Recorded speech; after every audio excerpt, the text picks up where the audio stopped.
SuperTalk Mississippi Media production. Oh, yeah. Good morning, Mississippi. Everything gonna be all right this morning. Mornings with Richard Cross. Oh, yeah. Here on SuperTalk Mississippi. Woo!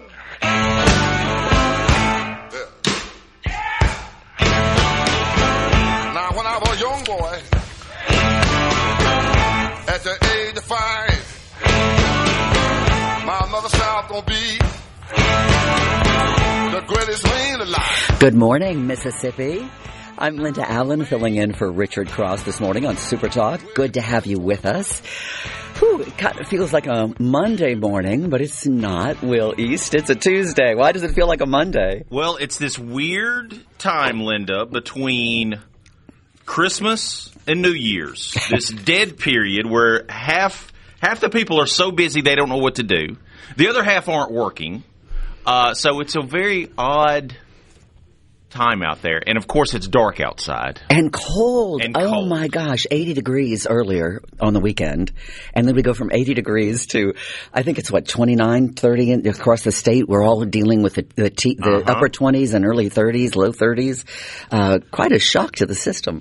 It's quite the shock. Sunday I was cleaning out my pool. I was wearing shorts, and I thought, well, I could probably jump in right now.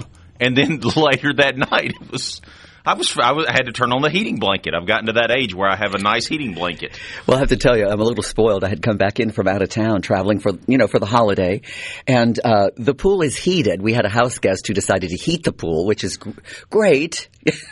A very expensive house guest, because once I get that gas bill, right? But I actually got in to work out on the pool a little bit yesterday, and that wind started whipping through. And even at 100 degrees temperature of that pool, that wind was so cold, I didn't last very long in there. But, it is winter. We should expect this, right? Yeah, we should expect this, but it's Mississippi, so it's, all 4 seasons in a week, essentially. I saw one of the weather guys had one of his memes, and it was like how we dress in Mississippi, and he had on a Tommy Bahama type flowered shirt, and he had on shorts on one side, and he had pants and a coat on the other half. And it is true. It's kind of hard. But you know what? It keeps us guessing, and we never get bored, and we never have to shovel it, right? Well, at least not the snow. I mean, in my lifetime, I don't think I've ever shoveled snow in my life. But for some people, I have relatives who live in Ohio. It is a regular occurrence. That's a major part of their lives, is shoveling snow out of the driveway so they can get their car out of the driveway, but I've never done it in my life. I lived in Rochester, New York for several years during my career, and I anchored the night newscasts. And so there's no garage where you park when you go to work. So you go to work around 1 o'clock in the afternoon. And then at midnight or so, when the newscasts are over, we all changed clothes and trudged out to our vehicles in our rubber boots and our ugly coats, and we shoveled our cars out of the snow. One time we had 4 feet of snow in 3 hours. We averaged about 120 inches of snow when I lived there a year.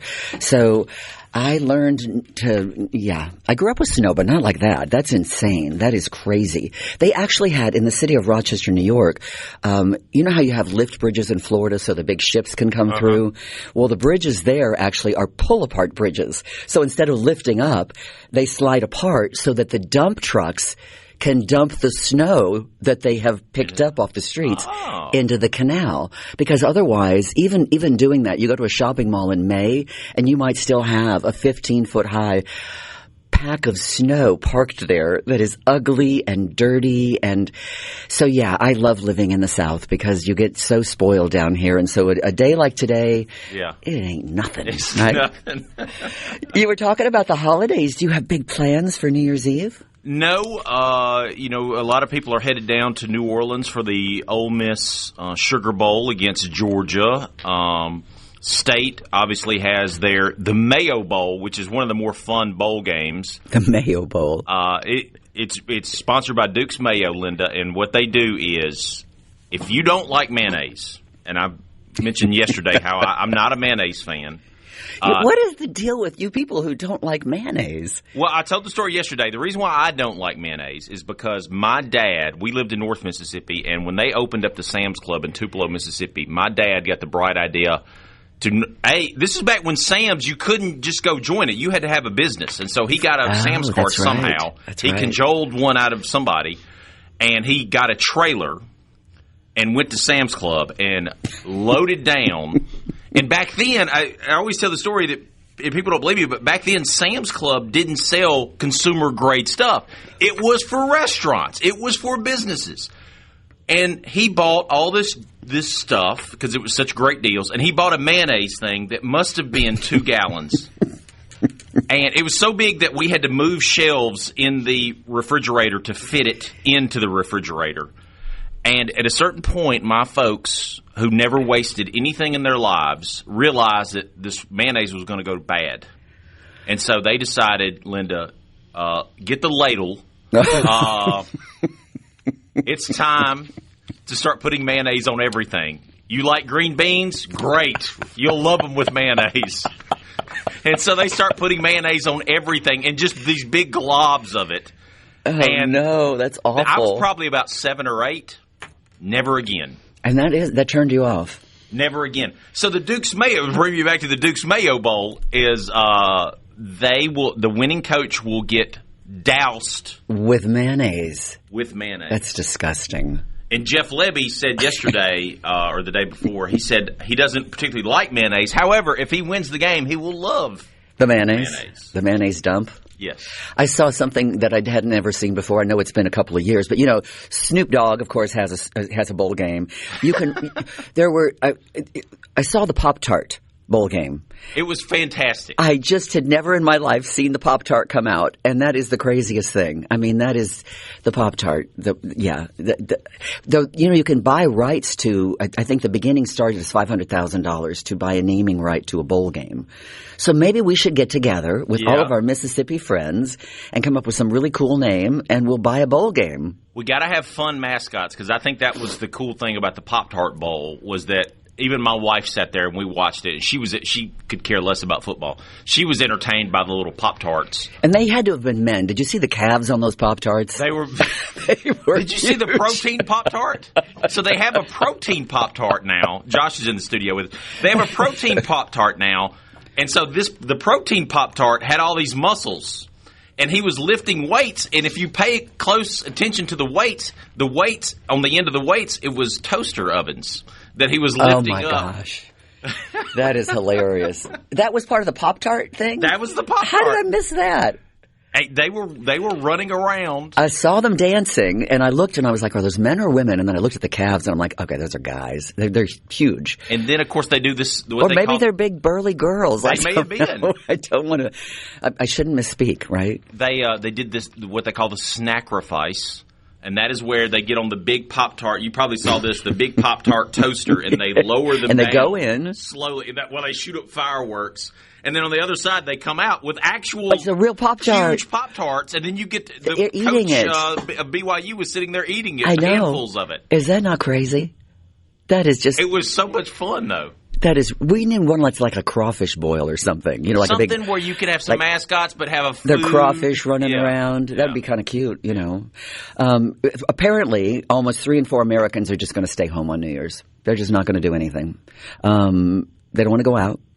72% of those planning to ring in the new year will do so from their home. Another 21% said they'd celebrate at a friend's house, family member's home. 5% said they would be at a party or a bar or a restaurant. So do you remember the old days when everybody went out? And now nobody, it's too much hassle. It was different times, though. It is. It's like a sober holiday now. Unless you're in New York City. Now. That's right. Have you heard the stories about the distilleries in Kentucky shutting down? Yeah. Yeah, now they're saying other things, other reasons why they're doing it, but yeah, people aren't drinking like they were, and that's a good thing. I mean, that's a really good thing. And I think I was around a lot of millennials over the holiday, and I love being around younger people because their lives are so very different. And we talked about economics. I can remember I bought my first house when I was 25 years old. That was, I'm going to show my age, but that was when interest rates were 14.9%. But I was able to buy a $79,000 house on the little income that I had doing radio in the beginning of my career. And, I have a stepdaughter and son-in-law. She's a physical therapist, which is a great paying job. He's an attorney. They're young, but they can't even afford a house in Nashville, Tennessee. It's so expensive. And so the new generation is different. They're not drinking like they were. They, like our generation, it's a different time for them, But I just think it's interesting that so many people are staying home. But, you don't see the parties like you used to see either. The hotels in towns used to throw big parties and galas, and we just don't see that much anymore. That kind of changes. But it's good to have you with us this morning on SuperTalk Mississippi. I'm Linda Allen with Will East filling in for Richard Cross. Good to have you with you. We've got some great guests this morning. We're going to talk a little bit about the new year and trying to get yourself in shape. And guess who we have coming up too? Butterbean. Butterbean, the famous boxer, an incredible story. He is the king of the 4-rounders, and we're going to have him coming up a little bit later on Super Talk Mississippi. Gosh, it's good to have you with us this morning. I hope you'll stick around.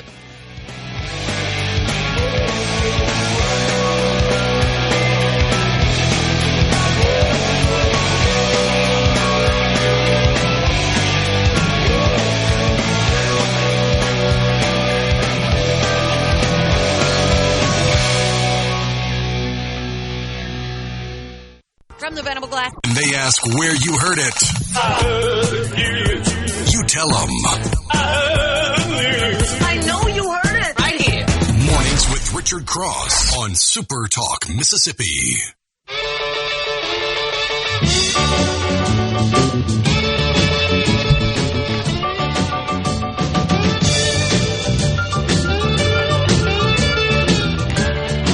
And welcome back to Super Talk Mississippi. I'm Linda Allen, filling in for Richard Cross this morning. Will East in the studio with me. And I thought this was kind of interesting, particularly since there's been so much talk about the border, Will.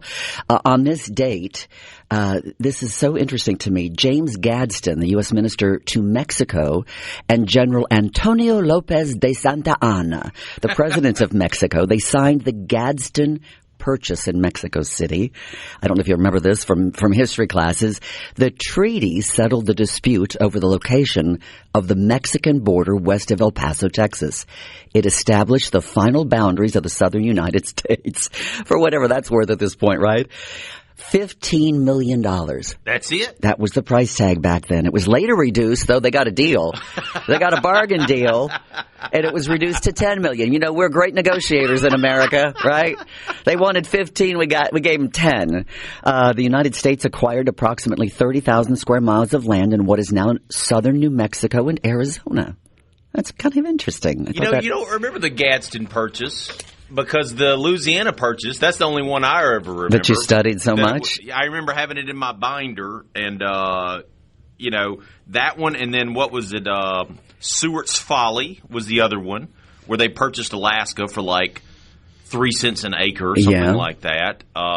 We got some great deal. Everybody talks about colonialism and taking over Native American land, but they don't talk about the great negotiating skills. The great negotiating skills that we still have, right? Yeah, we're little shysters. Ferdinand Marcos was inaugurated as president of the Philippines. That turned out to be, he was in power for 20 years, and I think what's interesting about that is most of us that are old enough to remember that what we'll remember most about that is shoes. Imelda Marcos and all her shoes. Lots and lots, hundreds and hundreds and hundreds of pairs of shoes. Years ago, I dated a guy whose father was actually one of the medical professionals for Ferdinand Marcos. He had heart issues. And so I heard a lot of stories behind the scenes, but the shoes. And I'll be honest with you, I can't fault her. A girl loves her shoes. Because no matter how fat you get or how old you get, those shoes still fit and they still look good. How many pairs of shoes was it?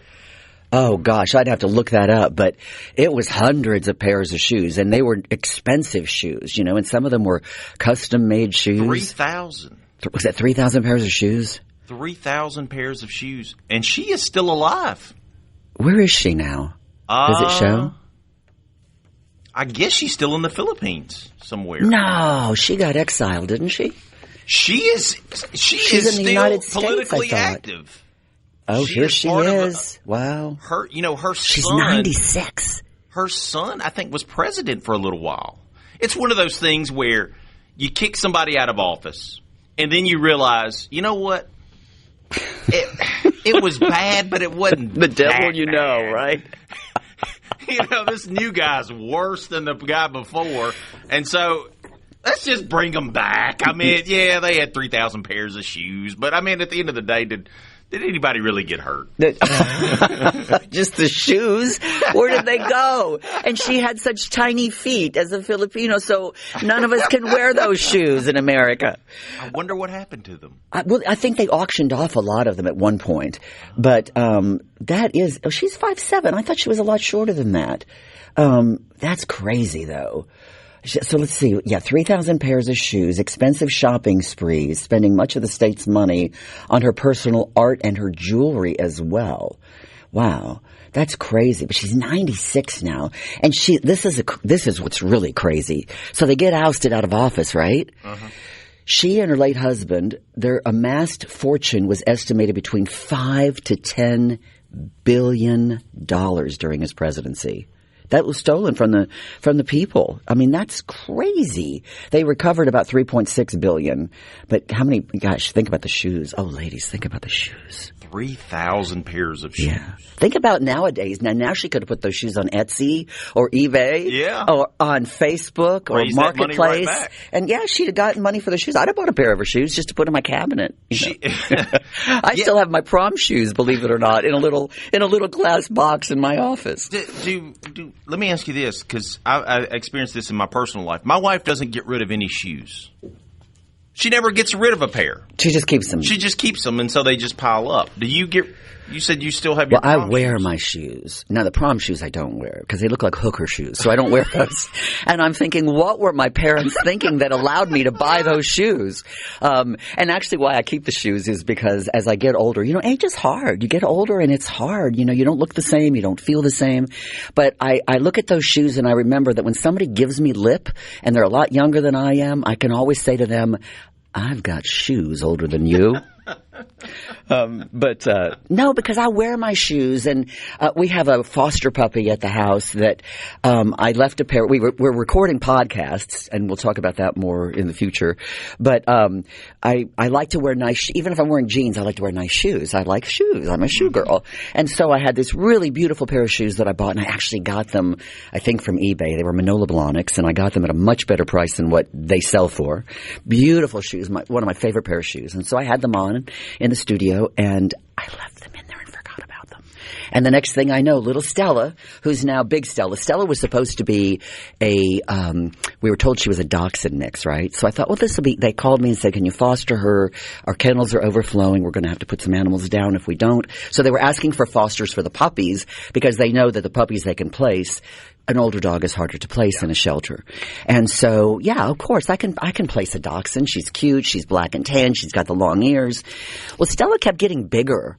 And we had a couple that was very interested in her, and they asked me, how big is she going to get? And I'm like, I can't tell you that. She's a stray. She's a puppy that got picked up off the street. Well, we've had Stella now for 6 months. We did doggy DNA on Stella. Stella kept growing. Stella is not even close to a dachshund. Doggy DNA came back, and Stella is almost all Doberman Pinscher. She weighs about 65 pounds now, 65 pounds, give or take. But she came down the stairs, with my point of the shoes, she came down the stairs with my shoe in her mouth, so proudly holding it and bringing it to me. So I can't wear those shoes and keep them because the heel on just the one, not both. She didn't destroy both, just one, is gone. So you must not have a puppy at your house if your wife is able to keep all your shoes. Well, my dog doesn't get into shoes. He's too lazy for that. He's sleep right now after a long, hard day of sleeping. So it was you thought it was a Dachshund. They told us it was a Dachshund mix. You thought it was a Dachshund mix, and it turned out to be a Doberman. I mean, it's like she's mostly Doberman. Very different ends of the spectrum. I could see how they look the same, but the size-wise... Well, she was tiny. She was 8 pounds when we got her, right? She was little. She'd been picked off the street. Somebody had dumped her and 2 siblings at a gas station, which is what happens. And how big is she now? She's 60, 65 pounds. She's yeah. See, you have to understand that my name is Linda, and I'm a foster failure family. Because now we have 2 fosters that live with us. Ike Turner's been with us for 6 years. What is that one? He's a blue. We're not allowed to say it, but I will say he's a pit mix. Oh, okay. And he's the sweetest dog. The dog. I should call him Shadow because he follows me everywhere. But so we've had him. He's a foster failure. Beautiful animal. And now we have Stella. And we have Gus, the golden retriever, who's, you talk about lazy. He's going to be 13. He's very lazy. However, he's very quick and very fast if he hears a rapper in the kitchen. Or if he smells something, the next thing you know, he is moving. That Cosequin that gives him the joint movement, it kicks in, and he is in there ready to go, ready to eat that turkey, ready to snatch something good. How did you come up with the name Ike Turner? Well, when they gave him to us, his name was Ike because a family that had helped supported him. He had also been picked up, actually from a construction site in Canton, north of the Jackson, Mississippi area. And the Eichhorns, a family named Eichhorn, had rescued and paid for some of his vet bills, right? So he was called Eichhorn. I couldn't call him Eichhorn. I mean, how corny is that? So then he became Ike. And then his personality over time... He became Ike Turner, and he's still an Ike Turner. He's just now a lazy old Ike Turner.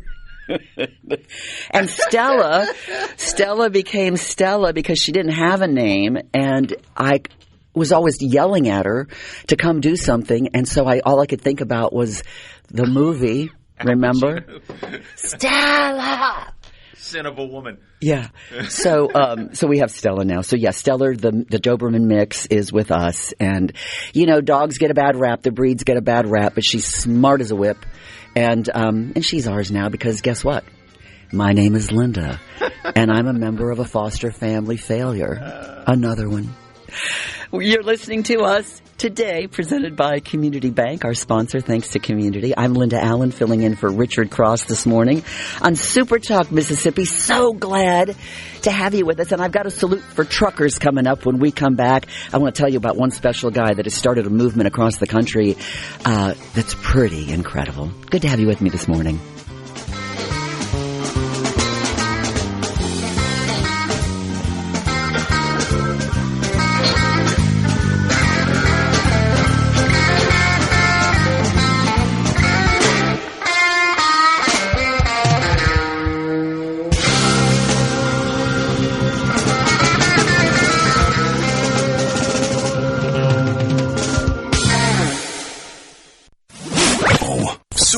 Mississippi. You heard it here first. Mornings with Richard Cross. Here comes the news.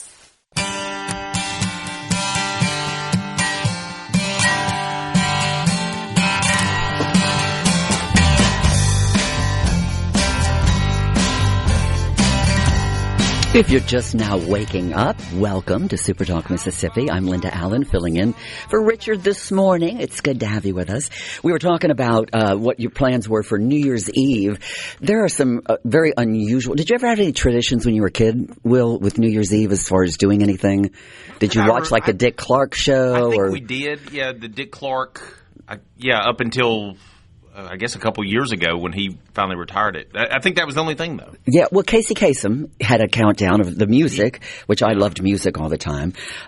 We used to bang pots. Like my little sister and I would go out and we'd bang pots, which is apparently not unusual because here's some weird-looking, I don't know, I guess I shouldn't say weird. That's judgmental.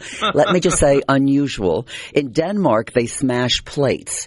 They go outside their home and they break them. We just hit pots. They actually break plates.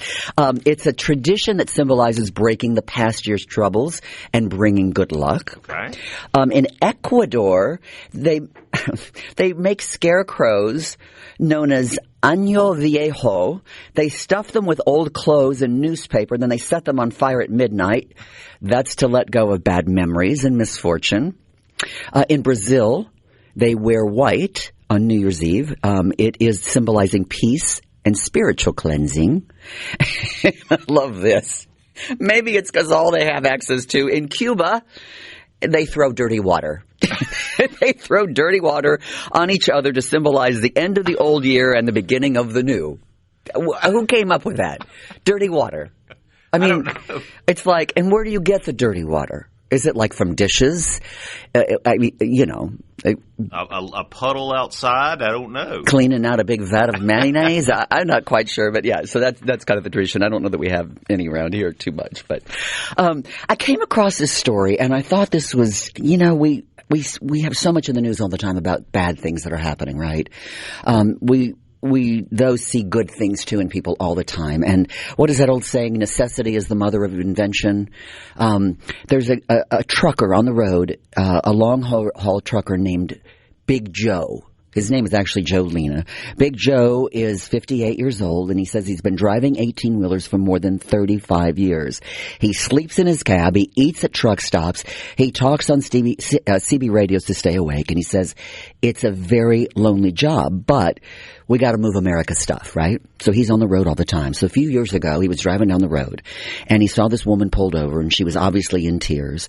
And he said he got out, and her immediate reaction was fear, because Big Joe is called Big Joe for a reason. Big Joe is 6'4", and he says he weighs 280 pounds, and he's covered in tattoos. He's a trucker. That's what he does for a living. So he pulled over, and he went up to help her. It was at 2 o'clock in the morning. It was in Nebraska, so cold, even in the summer, I'm sure. And her car had died. She was in tears, and she was on her way to Omaha to see her daughter, who was in the emergency room at a hospital. And her car had broken down, and so he told her that this is the safest vehicle on this highway. I promise you I'll get you there. So Big Joe drove 60 miles out of his way to take this woman to Omaha to get her to the hospital to get to her daughter. And he realized that truckers are the eyes and ears of the nation. They're on the road all the time, right? So over time, Big Joe has started this network that I just think it's so amazing with other truckers. And last year, they helped over 1,200 people with dead batteries. Those were out of gas, medical emergencies, domestic violence victims. They stopped to try to helping them escape, even runaways. Now they have a big network of truckers. CB radio truck stops are involved. And anytime someone needs help, Code Angel is on the road to help them. Now they have over 4,000 truckers on the road that are watching the roads to help people along the road. And I think that is such a great gift to give somebody, the gift of solitude and peace and safety, right? And we think of, you know, we don't pick up hitchhikers anymore, right? Back in the old days, you could pick up a hitchhiker and help them. Nowadays, nobody picks up anybody, right? You're afraid to. But I salute Joe Lena and what he is doing, because I think it's pretty fascinating. And we got so many truckers that listen to Super Talk. So we want to salute you guys and women this morning. It is a lonely job, but it's a job that's it's so necessary to get the stuff that we need, that we think we want and we need, right? Have you ever taken a trip in one? I've done some stories in the past with truckers on the road. It's an interesting life. It's not for everybody, right? It's not. My best friend in high school, his dad was a trucker, and we went to Oklahoma one time. It was during the summer, you know, nothing to do around rural Mississippi. And so he said, hey, you kids want to go with me to Oklahoma? Sure. Great. Fantastic. We hopped in the truck. We went through the panhandle of Texas, where that's a long trip. Nothing. I mean, miles and miles. How he did this for 40 years, I have no idea. Some people love that solitude, though. You know, they get in their cabs, and they can just hit the road and they go. And I guess so. You know, I think some people just love that. It's a lifestyle. And I actually worked with a meteorologist in Chattanooga, Tennessee, years and years ago, who was a pageant queen. She actually did pageants as a counselor, and I don't know, what do they call it? I'm not a pageant girl, so I don't know. But you have like the person that manages you as your whatever. And she did a 180 in her life. She ended up marrying a trucker up in Rhode Island, and now she rides in. She got her CDL license, and now they truck across the country. And I would have never guessed that with her, right? Because she just looked like she would not love that at all. Yeah. And she loves it. She said she absolutely loves it. They get time together. But the challenges are out there now too with, every time there's a gas hike price, right? Right now it's pretty good for truckers, but we've seen in the past when it's been expensive and it's been hard, and there's a lot of regulations on the road now for them. And, I guess it's kind of like you're not used to coming in the morning this early, and now you're in here. You love radio. You love what you do. Hopefully people can find a passion in what they love and do it, and not just have to do a job because you need an income. We're kind of spoiled, aren't we, Will? We got to do what we love. I think so, yeah. And I think the trucker community out there, they need more of them. You see advertisements for it all the time, and apparently you can make a great living at it now. You can. I don't think that was the case many years ago, but now you can make a really good living. Well, especially now that we're seeing that so many young people are choosing vocations versus spending money to go to college that they don't really want to go to anyway.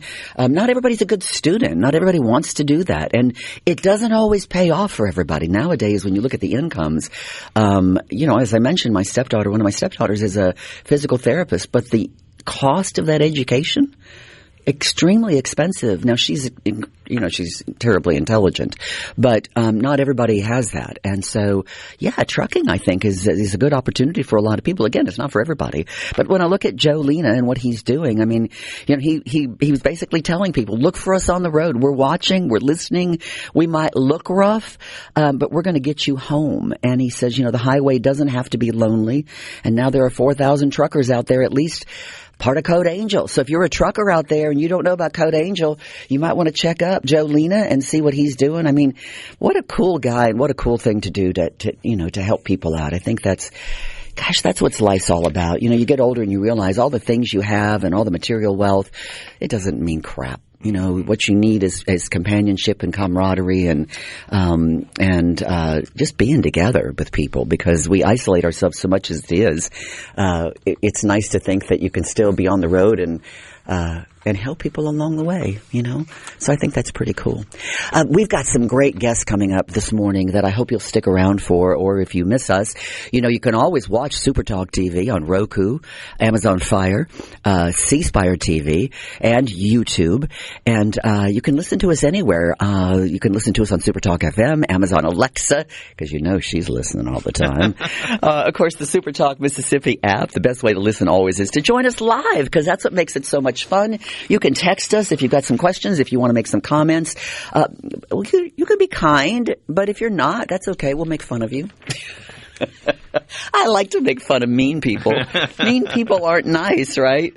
We have no time for mean people. But our guest coming up this morning, we're going to talk about in the next hour I think this is fascinating because everybody's talking about AI right now, right? We have AI cameras in the studio, I've noticed since the last time I was here.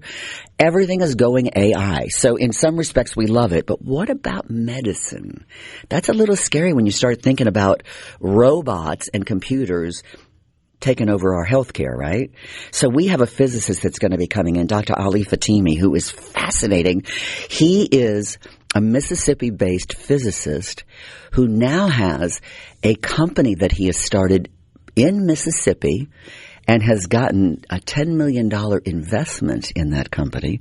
And he's going to talk to us about AI medicine and why he thinks we should not be afraid of it and why it could actually improve healthcare in America.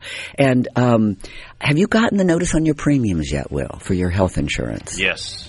Yeah. I got mine. And let me tell you, it is frightening how expensive healthcare is. And what's even more frightening is the folks that can't afford it and are going to drop it. And what are we going to see in our hospital system in the future in the emergency room? So we're going to be talking about that. And then, as I mentioned, we've got a fitness specialist who worked for the famous Diamond Dallas Page, a Hall of Fame wrestler. And then, of course, the famous boxer Butterbean is going to be talking to us from his home in Jasper, Alabama. So we got a lot of great guests. I hope you'll stick around. I'm Linda Allen, filling in for Richard Cross on Super Talk Mississippi, along with Will East. Glad to have you with us this morning.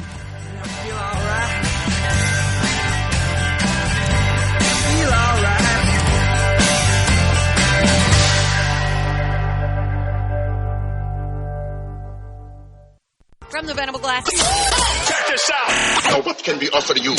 Mornings with Richard Cross. Information. Super Talk Mississippi.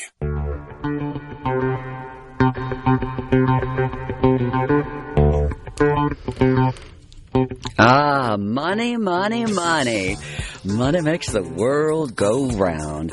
I'm sure you've heard by now, but that one ticket, a single ticket, won the jackpot for the Powerball, matched all 6 numbers, $1.817 billion. Now, the cash option, if you take that, which most people would, because you don't want to take the chance that they go out of business, but not that they would, but $834.9 million, almost $835 million. That's if you take the cash option. That is incredible. Wow. So I want to know who that is. I don't know. Is Arkansas one of the states that you can be anonymous and win? I don't know. I have to check that out. Some states make you that you have to come forward, and others give you that privacy. But the Mississippi Lottery, we have one of our own, which you have a chance to win some money as well. That's right. They have a new app that you can download, Mississippi Lottery. Go to MississippiLottery.com to get all the info on that. They have all kinds of great games. They have some new games coming out in January, available on January 6th. And, of course, you mentioned the Powerball, which is now at $45 million, so it resets. Wow. The bigger one now is the Mega Millions, which is at $138 million. I suspect this person from Arkansas has discovered not only that they're very wealthy, but they have a lot more relatives than they had. A lot more friends? Before. A lot more friends knocking on the door. Yeah, we got friends in all the wrong places. So for the Mississippi Lottery, check out their new games available on January 6th at wherever you get your lottery tickets, and always play safe. Go to mslottery.com for more information. That's so cool. Yeah, well, congratulations to the winner. We may hear about it at some point, but if they're smart and they don't have to, they probably should just stay in hiding, don't you think? I'm going to look that up and see if they have to be anonymous. I think the Epstein Island is still for sale. Maybe they can go move there and just get out of the way completely. The first Times Square ball drop happened on this date in 1907. The Soviet Union was officially formed on this date in 1922, by the way. Let's see. Saddam Hussein executed on this date in 2006. Where did the time go on that? That is so crazy. I think you'll love this because you talked about mayonnaise that you don't like, but what about bacon? Do you like bacon? Yeah. Who doesn't like bacon? Well, everybody I think loves bacon, but guess what today is? Today is International Bacon Day. So what makes Canadian bacon Canadian? I've always wondered this, Linda. Can you answer this question? I think it's the cut of where the pig is, isn't it? Because it looks different, right? Uh-huh. Now, if you fry it up, it kind of tastes the same, but a lot less fat. Like when you go on a diet, they always tell you should have Canadian bacon and not regular bacon because it has less fat, supposedly. It's leaner. The only thing I like Canadian bacon on is an Egg McMuffin. And that was my introduction to Canadian bacon and probably my last visit. I haven't had an Egg McMuffin in a while. Do you like the thick bacon or the thin? I like the thick cut. I do. But I like it extra crispy. I don't like it. How do you like it? I like it a little thinner. But I'm like you. I like it extra crispy. Yeah, kind of like a bagel. I like it double toasted. Yeah. It's like once not enough. Do it more. Get more and more. Falling apart versus soggy. Yeah, I agree too. So it's National Bacon Day, which I think is kind of cool. We have to salute one of our favorite things, right?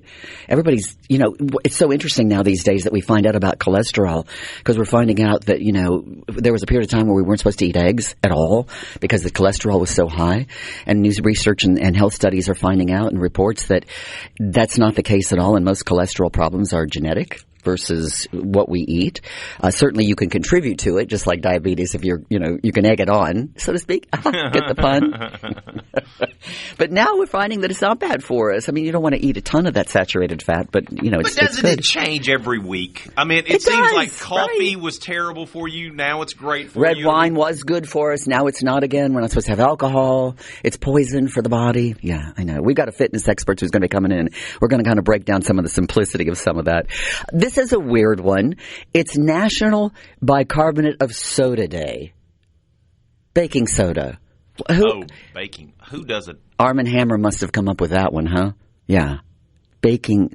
It's also Falling Needles Family Fest Day. Try to say that fast. I don't know what that is. It focuses on post-Christmas tree cleanup. Yeah, and we're in the 5th day of Kwanzaa. So those are just some of the things that are going on today. Do you do a real tree or do you do a fake one? I used to always do a real tree. I was like one of those people that was very anti-artificial tree, right? But then it got to be the cleanup and the sap, right? I miss the smell of a real tree. When I came into the building this morning, I saw it's kind of on its last leg, the Christmas tree here at the building. But I love the smell of a new tree, and I miss tree hunting. Like we actually go out and you cut your tree down. I don't know. Do we do that in Mississippi much? Are there places to go do that? As a kid, that's all we did. We would go out into the woods. We would find a tree. It usually was terrible looking. Like a Charlie Brown tree. Like a Charlie Brown tree. But that was what we would cut it down and bring it in. And I just thought that was the way everybody did it. I remember my uncle got a fake Christmas tree, and we thought that was like a spaceship. It was like, a fake tree? What will they come up with next? My grandmother lived in Chicago, and she had one of those tinsel trees. Remember that? So you talk about learning early what's fake. Anyway, I guess I kind of got used to it. Fake became part of my life, I guess. It's all smoke and mirrors, right? Until they see behind the curtain. Thanks for joining us on Super Talk this morning. I'm Linda Allen, filling in for Richard Cross. More to come.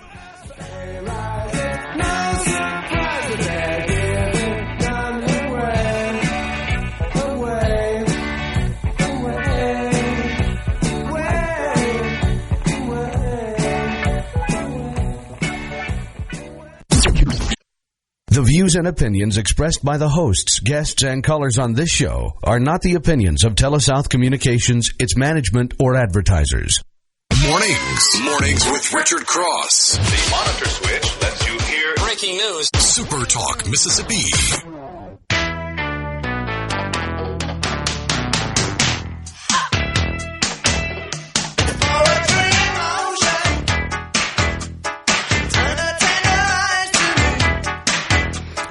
She blinded me with science. I'm going to blind you with a little science this morning, hopefully opening up your eyes to some things that are happening in the world that we live in. As we talked about, things have changed so much in the medical field, and insurance premiums are going to be skyrocketing for most of us this next year. Why is that happening? Well, there are a lot of reasons for that. Part of it, I understand, is that there is a shortage of nurses, and so that's going to be one of the issues. We're going to talk about AI this morning, though. I'm Linda Allen, filling in for Richard Cross, and with me this morning, and with Will East in the booth, is Dr. Ali Fatimi. Good morning, Dr. Fatimi. Good morning. Good morning. Thank you for having me. Thank you for joining us. You're in Montreal this morning. Is it cold up there? It's pretty cold. Do you have snow up there? Yes. Yeah. Well, thank you for taking a little bit. Just a little bit. Well, thanks for joining us this morning. I know that you're busy. I'm so excited to share some of this information with folks because I'm hoping, after talking with you, and you and I had many conversations about this, that you can dispel some of the fears that we have. When we think about AI in medicine, for those of you that are interested in this topic, Dr. Fatimi is a medical physicist. And if you don't know what that is, it's somebody who who works side by side with radiologists and radiation oncologists, with surgeons and technologists to make sure that advanced techniques, particularly when we're talking about MRI or radiation, how it's applied to a patient, Dr. Fatimi is one who makes sure that that's all in place. And you consult with cancer centers and imaging centers here in Mississippi, Tennessee, Louisiana, and parts of Texas. But the cool thing that you're doing now is you have created a company. You're the founder of Spintex, which is based in Mississippi, a Mississippi startup. And it's a medical imaging company that's focused on AI. And I'm going to tell you right now, people hear AI in medicine, Dr. Fatimi, and they think, oh no, now we're not going to have any doctors. Now it's going to be robots determining what's wrong with me. Should people be worried? No, at all. So I'm actually always saying that AI is not replacing physicians. It's fundamentally it will change fundamentally how the medicine is practiced. And for instance, I want to tell this how does my father is as a surgeon practicing 40 years ago? Things are changing pretty much a lot actually in the coming years because of the AI robotic. AI basically is not only one thing, and AI it's a combination of multiple layers and different definitions. And one of the things actually people use AI for example, see people working on it like ChatGPT, for example. It's pretty much, we call it something called LLM or large language models. It's using text, for example. But in medicine, we use something more advanced, which is we call it the neural network. And neural networks basically can look at the bigger data, like images, it's basically not. In a term, I can tell you that AI is basically what we say is improving, improving the accelerated workflow, improving reporting, triage. It's pretty much a clinical decision support, but it's not going to replace physicians. So you're collecting data through your company that you are building right now, and that data is kind of basically educating the system, so to speak, right? You're educating how it works. Many of us have had an MRI. Yes. Will, have you ever had an MRI? An MRI, we can determine a lot of different things by that, and that's where you focus a lot of your work is the MRI and that data that's coming in. How is AI going to make it better? If I get an MRI reading, whether it is in my pelvis or it's a leg or it's an arm or it's my head, what is AI going to be able to tell and do a better job of than a human reading that? Right. So one of the things actually fundamentally we're working on, we're kind of change like different from other companies out there is we actually were looking at quality assurance, like something, as you said, medical physicists, one of the major part of medical physicists is quality assurance. So we want to make sure that all of these modern technologies, imaging or therapy machines, they work properly. Just want to make sure they are actually delivered or generate images that's supposed to be.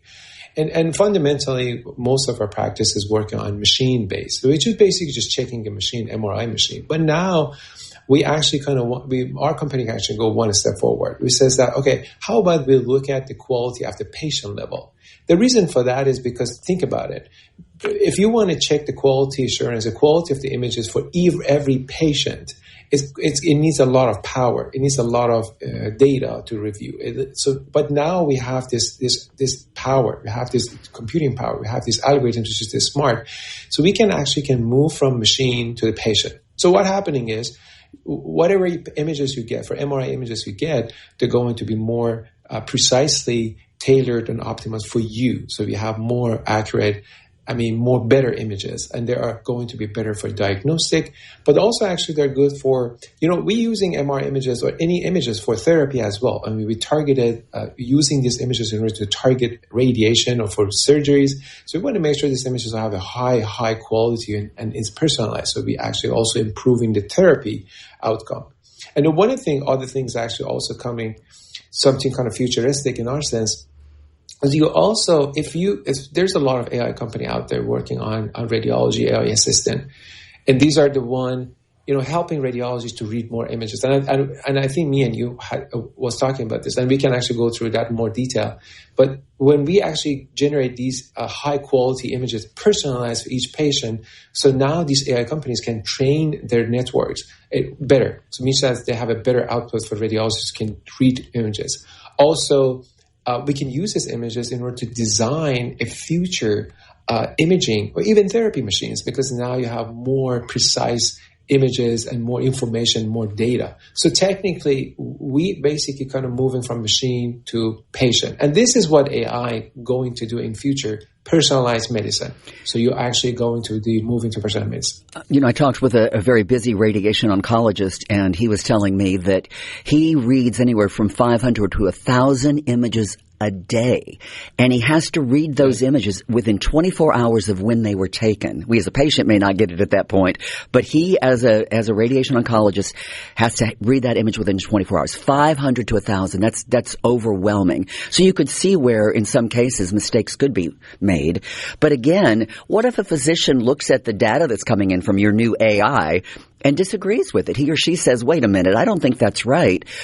Are they going to have the opportunity, or are insurance companies in the future going to say, we have to go with AI and we're going to take that information and not what he or she says? Yes, that's true. I mean, the thing is actually funny. You just said it. I mean, I actually had this conversation with someone. The difference between AI companies like us in medicine with the AI companies out there, we actually have to go through a very lengthy process in the FDA. There's a lot of layers. There have to be peer reviews, multiple layers. I mean, radiologists, radiation oncologists. So there has to be, these data needs to be reviewed by a large group of people. And all of these has to go through the FDA. I mean, it to be approved to be used for patient. But see, now here's the thing for us, which is a little bit better. We basically improving the quality. We're not going to provide images which is going to be like do the diagnostic, for instance. And this is pretty much, I think, this is the whole concept of AI in medicine. I think AI in medicine is assisting physicians in order to get to the point that they want to decide what kind of therapy, what kind of diagnosis. So ours basically just helping the quality, but at the patient level rather than machine. I think some folks, I'm included, it's great. We start out with the just helping right now, but how long before it completely takes over? Do you see that happening in the future? That AI at some point becomes everything? No, funny, actually, I said, I have this conversation with my father. He's a physician, obviously, so we have this conversation all the time. And he says, Ali, I don't think this is going to happen. And it says, you know what, Dad, this is the thing. I think, AI is assisting physicians, and it can improve the workflow. As I said, you just talk about it. Radiology, for instance, we just want to talk, and surgery as well. Think about it. Radiologists, as you said, has to go through thousands of images. And now radiologists with AI assistant can go through, like, say, 100 images, which means that they can get into the point that is actually more. But eventually, at the end of the day, this is the radiologist physician decided that this is diagnostic or not. Now, here's the thing.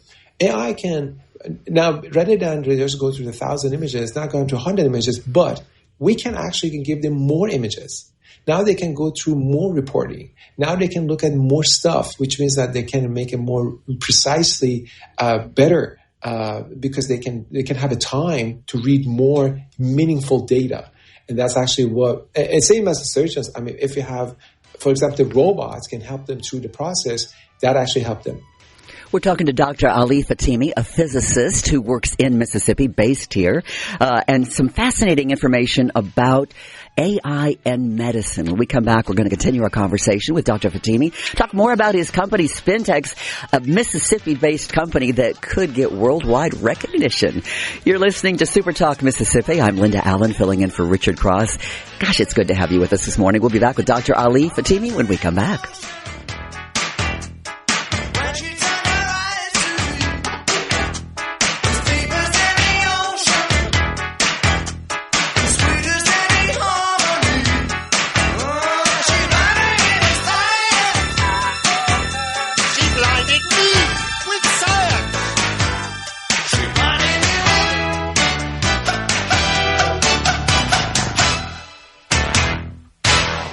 Venable Glass Traffic. RC Mornings with Richard Cross. Let's get on with the show. Check it out. Super Talk Mississippi.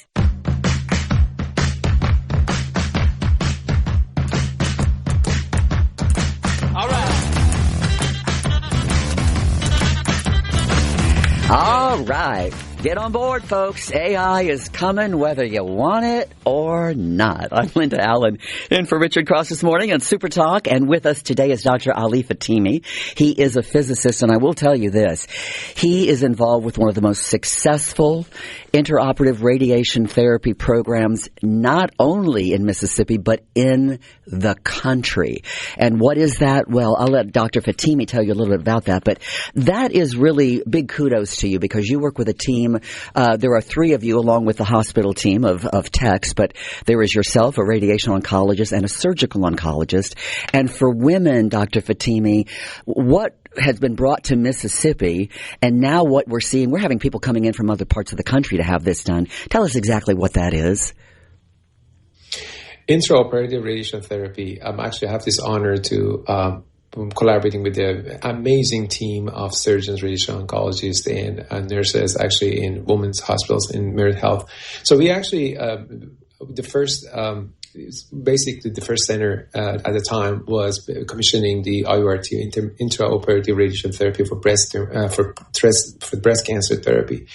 And that's actually the technology that is very focal and very focused. And we basically, the surgeons, like I have this privilege to work with Dr. Lay Phillip. So he basically surgically remove the tumor, and then we actually can using IURT or intraoperative radiation therapy to deliver radiation locally to the tumor. So basically we can if there's any residual, anything left on the tumor, so we can actually give it radiation, so we can actually get rid of all those cancer cells. This is a perfect example as a teamwork. I mean, how does, physics, medicine all work together? Mm-hmm. And I think that's a very successful program. And there's a lot of, actually funny, we also had a representative actually from Siemens, Germany, came by to figure it out how we can do it that much efficient in our center, and I'm really proud of our team. It is incredible. Germans came to town who created this program, created the device to film you guys doing this because you're so efficient and you do it so well. And I think for those of you that don't know what it means, if a woman has breast cancer, or a man, but mostly women, and you need radiation, instead of having to do 6 weeks, 5 days a week of radiation, it is one high dose that Dr. Fatimi and his team put on that patient of radiation so that she or he does not have to come back. It's one time, and it's incredible. And that just shows us how the preciseness of something like that can change a woman's life, because, to take 6 weeks off of work or 5 weeks off of work and then the transportation involved, it's very time intensive. And to get the results, it is pretty fascinating. Your company, Spintax, you are now working on collating data. When you look at these reports that are coming in, so we talk about a radiation oncologist or a specialist who has to read 500 to 1,000 images a day. Will this eventually, the material that you're gathering, will that collate them so that it brings the worst images to the top so doctors know that these are the most serious I need to look at first, or does it not differentiate from that? No, so what we're actually doing is basically we just go back to the first principle. So basically what we're doing, we kind of go back and look at the data which is already acquired. And then based on that, we kind of understand the how does the machine work based on each patient, physiology, anatomy, or even movement. So we actually can predict our system is going to be trained or smart enough to predict what kind of images will coming off that patient, like MRI images. And basically what's happening is whenever anyone gets scanned, our system can flag it and can understand how does this patient move or physiology, and then can generate good images. So it's kind of feedback system to the machine and says, hey, just do this, do that, and then they can optimize it. They can generate this images. So this is a thing make us kind of different with other companies. Other companies working on images which is already generated. Ours is kind of go one step back. We basically working with the machine to optimize the machine to generate a good image for you as the patient. What is your dream for AI in medicine? What do you hope to see in the future? And what are you worried about? You've got to be a little bit worried about people who aren't as conscious as you are. I know. I'm actually, it's interesting that you said, I'm actually advising also companies as well. But, I see Some of these companies are actually built by people, very smart people, absolutely smart people in AI, but not in medicine.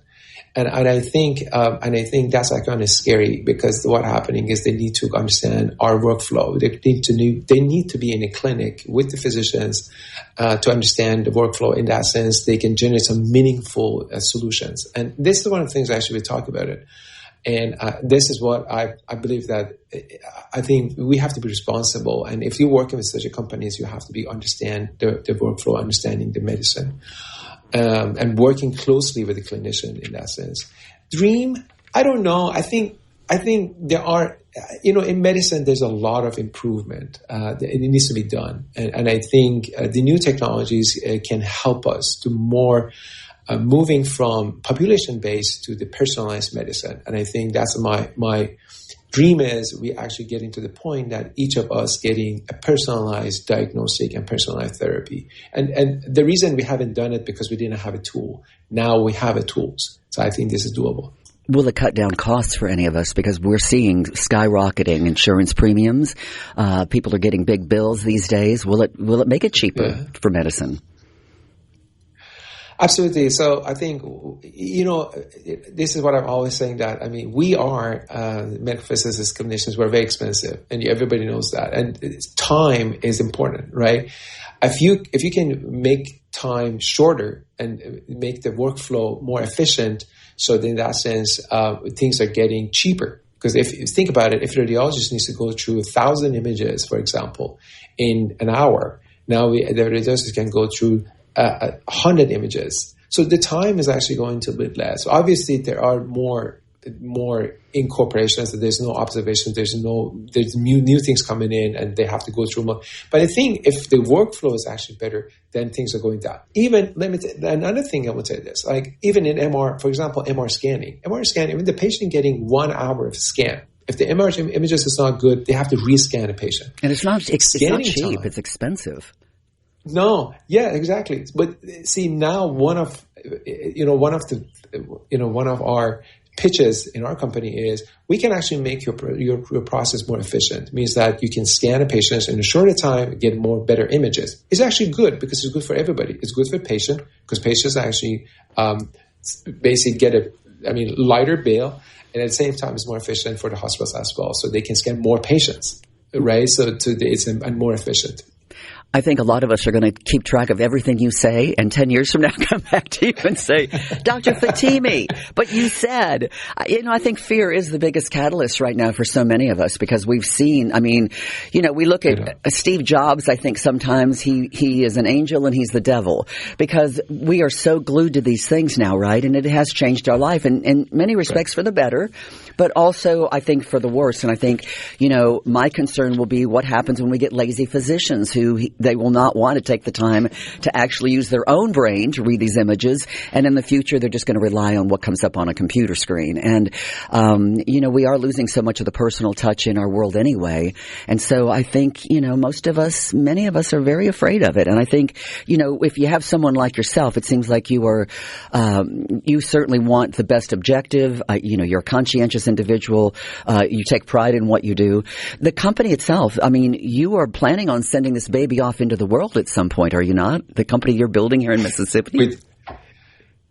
We do. So we actually have we have some branches kind of branching out in other states as well. But we're proud to be Mississippi based. And we started the idea here with the people. I'm very proud of it. But yeah, technically we actually in the seed round right now. So we actually kind of getting the idea developed, and hopefully in a year we can make it commercialized, and which is actually commercialized as part of it, but not fully. But so we're working, because as I said, it's exactly what I told you. So medicine is a very slow. We need to go through a lot of FDA's approval, and I just want to tell you that's why it's safe. Well, yeah, we think, right? I know. What is your time frame on this, Dr. Fatemi? When do you think that you'll be able to have enough data collected that you'll be able to send SpinTechs off into the world? Well, actually, so we probably our timeline is probably about 6 months, but actively we actually do the fundraising. You probably heard about it. I mean, AI is also very expensive, and especially also the FDAs and all of these actually very expensive. I mean, you heard about ChatGPT raising billions. Yeah, you just need to get a Facebook page, a GoFundMe page. Dr. Fatimi. I know, but this. I didn't mean to cut you off. It's so good to have you with us this morning. I'm sure we'll have you back at some point. Dr. Ali Fatimi, a physicist who's working on AI in medicine, artificial intelligence, and its impact with his company, Spintex. Thanks for joining us this morning. Happy New Year to you, Dr. Fatimi. Yeah, wish you and everybody a Merry Christmas and Happy New Year. Thank you so much for having me. Thanks for joining us. You're listening to SuperTalk Mississippi. I'm Linda Allen, in for Richard Cross this morning. Good to have you with us. We're going to talk about some things you don't want to talk about. Your body. That's coming up next.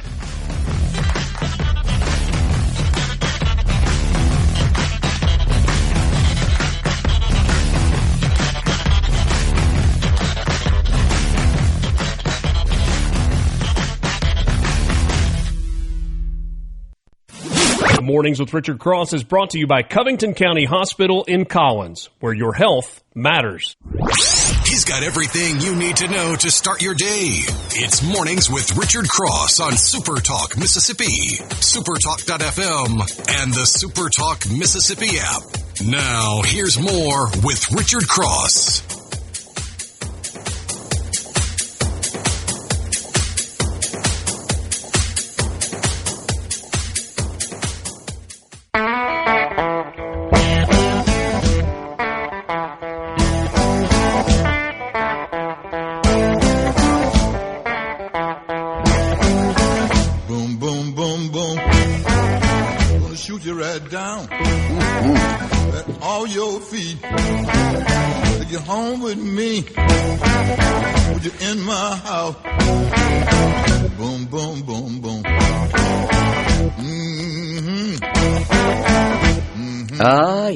Boom, boom, out go the lights. Turn on the lights. It's time to get up. Good morning and welcome to Super Talk Mississippi. It's 7:38. I'm Linda Allen filling in for Richard Cross this morning. It's good to have you with us. We brought in one of our guests a little bit early because he showed up early, which is kind of his thing. He is featured in a new docu-series that airs it's streaming on Tubi, a free service to you and anyone that wants to watch. The series is called Change or Die. And it's not a reality show. It's not a competition. It's literally a show about 5 people with major health challenges living in a house in Atlanta for 4 months with our guest right now, Joshua Nair. Good morning, Josh. How are you? Good morning. Thank you for having me. It's good to have you with us. I'm not really quite sure what to call you. I know that you are the Director of Training and Development for an international fitness company that is founded by superstar Diamond Dallas Page, a wrestler who is a Hall of Fame wrestler. He was a champion during his period. I guess the best way to describe it for people that don't know Dallas is during the Hulk years, right? Hulk Hogan years? I think so. It was during my years because I remember the Diamond Cutter. DDP, the Diamond Cutter, that's right. So, Josh, I got to ask you, you got to tell this story.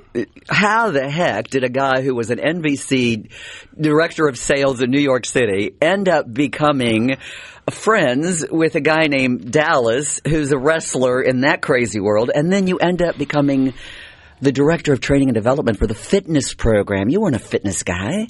What a long, strange trip this has been, friends. Good morning. I was not in wrestling. I was not in fitness. I worked in this world, in the media world. And I had never, ever thought at my age today that I would be doing the things that I do. And that is because of my relationship with Diamond Dallas Page. And the facts are that he married my ex-wife, and he was stepfather to my daughters at a very formative time in their lives, right? Teenage years. And you guys weren't best friends right off the top. Well, no, but he was always nice to me. he never gave me like Hollywood vibes, no celebrity stuff, and he was always real. Dallas is one of the most genuine and authentic people I've ever met, noteworthy or not. And he is 100% authentic, and we became friends as his relationship with my ex-wife grew. They got married, and over the years, he was really a great mediator for my ex-wife and I. We could not agree if the sky was blue or not, and so Dallas was great in that regard. And over the years, we got to know each other very well. And he always said to me, bro, you got to do my program. I, at the time, was closer to 300 pounds than 200 pounds. And I was about 280. And my knees hurt, my ankles hurt, everything hurt. You were a former baller. You played basketball when you were younger. All the sports when I was a kid, just like a lot of the folks that are listening now. You don't have to go pro to have problems as you get older. Arthritic in my knees and ankles. And I knew I needed to do something. But I was out of the gym and I just really wasn't doing anything. And I had to go to Atlanta to do a project with Dallas. And I finally succumbed. I gave in.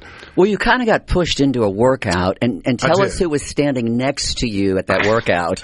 I did. Here you are, almost 300 pounds, out of shape. And Dallas puts me in the back of the room. First of all, my oldest daughter, Lexi, was there, and she's an instructor in what Dallas teaches.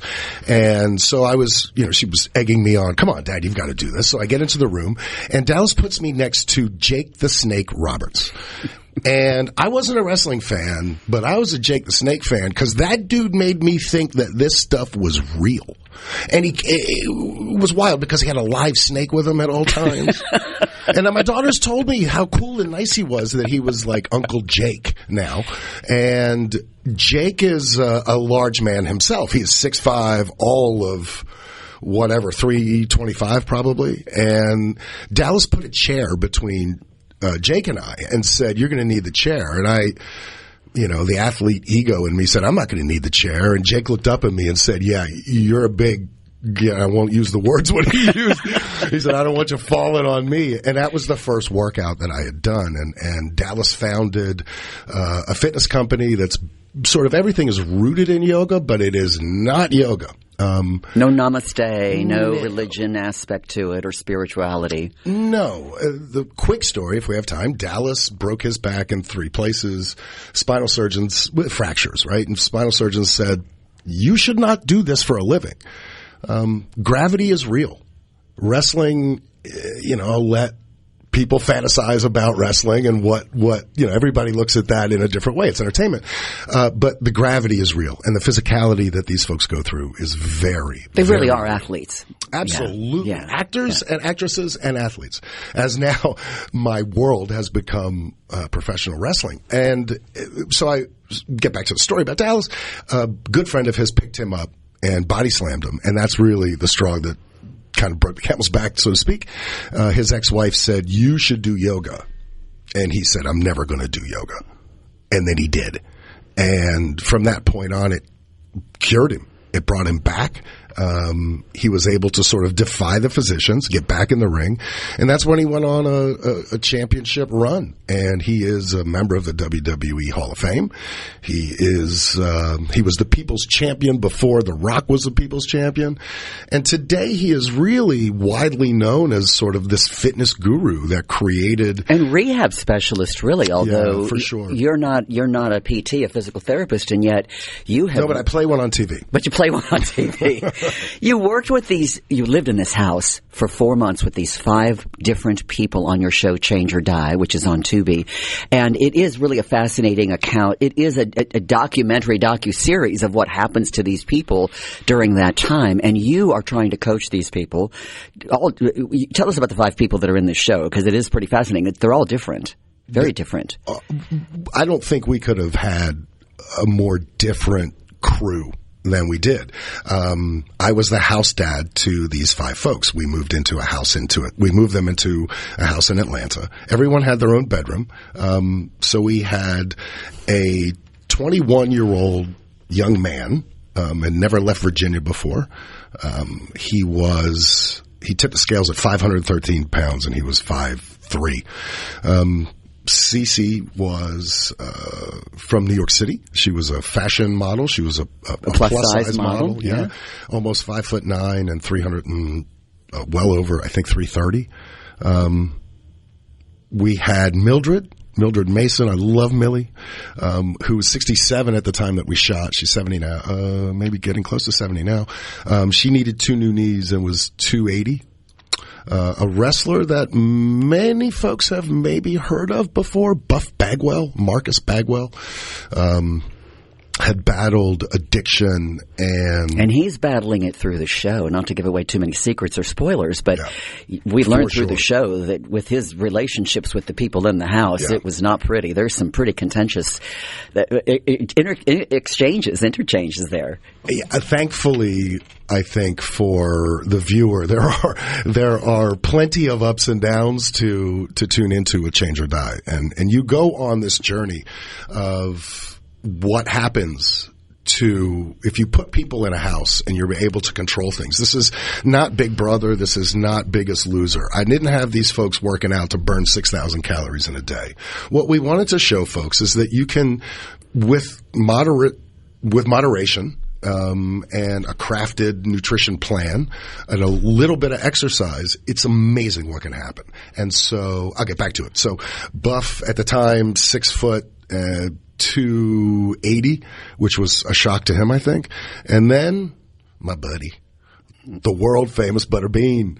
Bean needed 2 new hips.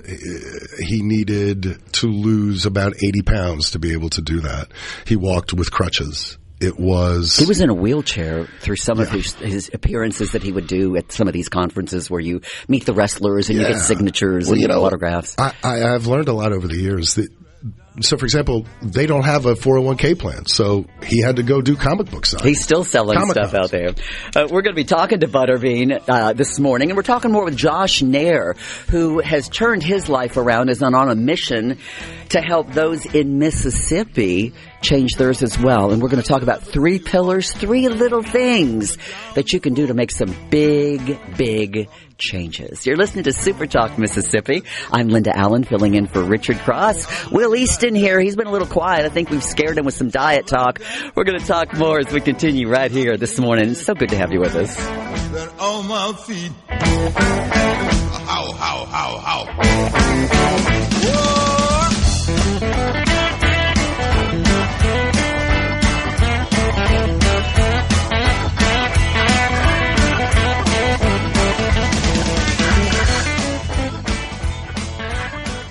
From the Venable Glass. This is Mornings with Richard Cross. Let's do it. Super Talk Mississippi.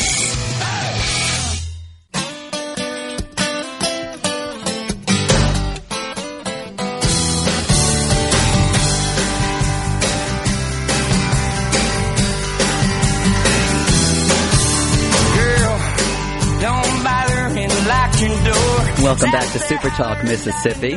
I'm Linda Allen, filling in for Richard Cross this morning. Will East in the booth with me this morning. A little quiet there as we're talking about fitness. Will, you getting scared? Well, considering my diet, which is pretty much anything in front of me, it's a little scary. Yeah, a little scary. You know, you look at Josh Nair, our guest in the studio today, Director of Development and Training for Diamond Dallas Page's program, an international fitness company, and you think, well, what does he know about having to diet or do anything? But you didn't always look like this, Josh Nair. You have put a lot of effort into it, and this program is that you teach is it's something. What I loved about it was that you don't need any equipment, you don't need a gym. Really, all you need is a little space on the floor and your own body. Now, you also train people, though, that are so overweight or have such health challenges they're in a bed. I know you have a woman in Ohio that has cerebral palsy, and you've actually helped her stand up without her braces, which is really incredible. Thank you. It is. And it's so fun to do. DDP Yoga is what Dallas founded, today known as DDPY, to give a shameless plug. Diamond Dallas Page Yoga. Right. But it's not just yoga. It's really not. Pilates and yoga and calisthenics. Yeah, I think if all these things that you mentioned had a child, it would be DDP if Yoga. The threesome had a baby? Yeah, I was literally the last dude to ever want to do yoga, much less DDP Yoga. I just had I mean, all of you out there have your own thoughts. You hear yoga, you associate it with something that, that's not for me, particularly men. And once I did it, I found it incredibly humbling and challenging, and I really liked it. And I did not believe that I could get a workout and that kind of sweat, build that sweat equity in one workout. I didn't believe it until I did it. Now, I must take issue with the two things as I was coming in this morning that you folks were mentioning. Mm-hmm. Number one, Canadian bacon. Is it better for us? So it is better for you. I would tell you both that and I also enjoy bacon. However, it's super fatty and really, really, really salty, as you guys know. The difference is we like it.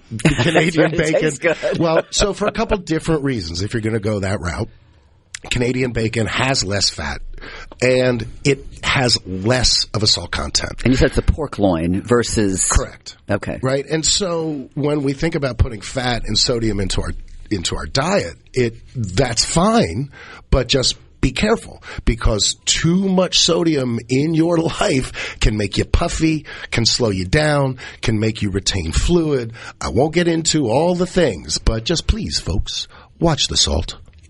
And then the other thing? And then the other thing. I mean, you guys walked me right into this. The Pop-Tart.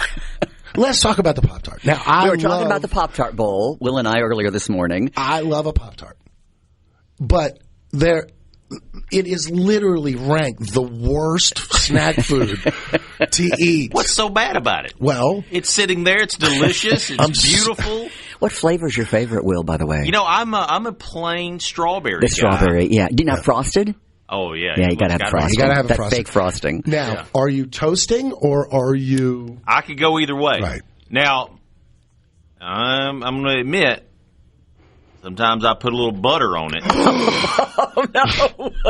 We are just stacking on things. And I'll throw it in the microwave for about 15 seconds. Pure heaven. And he's putting butter on it. Yeah. Yeah, okay. So let's talk about why. Why it's delicious, that's why. So I would just urge everyone to limit the Pop-Tarts. To, that's ultra processed. Processed foods we should stay away from, but ultra processed foods, and believe me, it tastes really good. It does. And you're not a chicken weigher, rice weigher. You eat food. No, I do. You eat stuff that's not considered diet food, right? I do. And I don't look at the way I eat and drink as the word diet. I hate the word. This is just how I am. This is my nutrition. Diet to me is temporary. It doesn't last, right? This is just how I eat.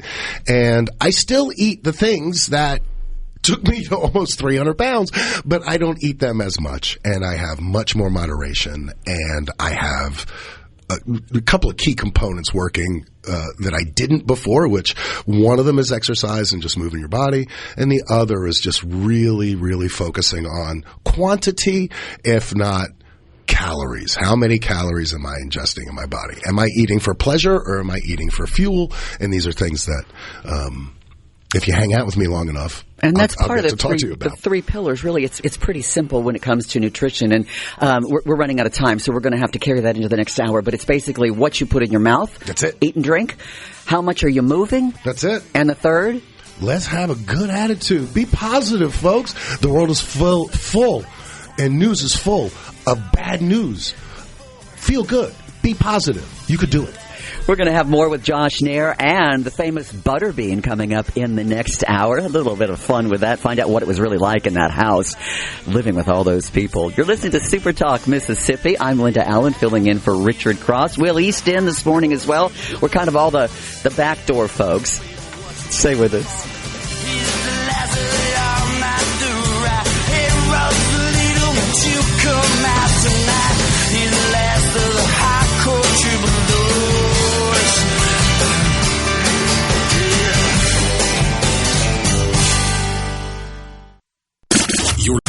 Since you're up early, you get the news first.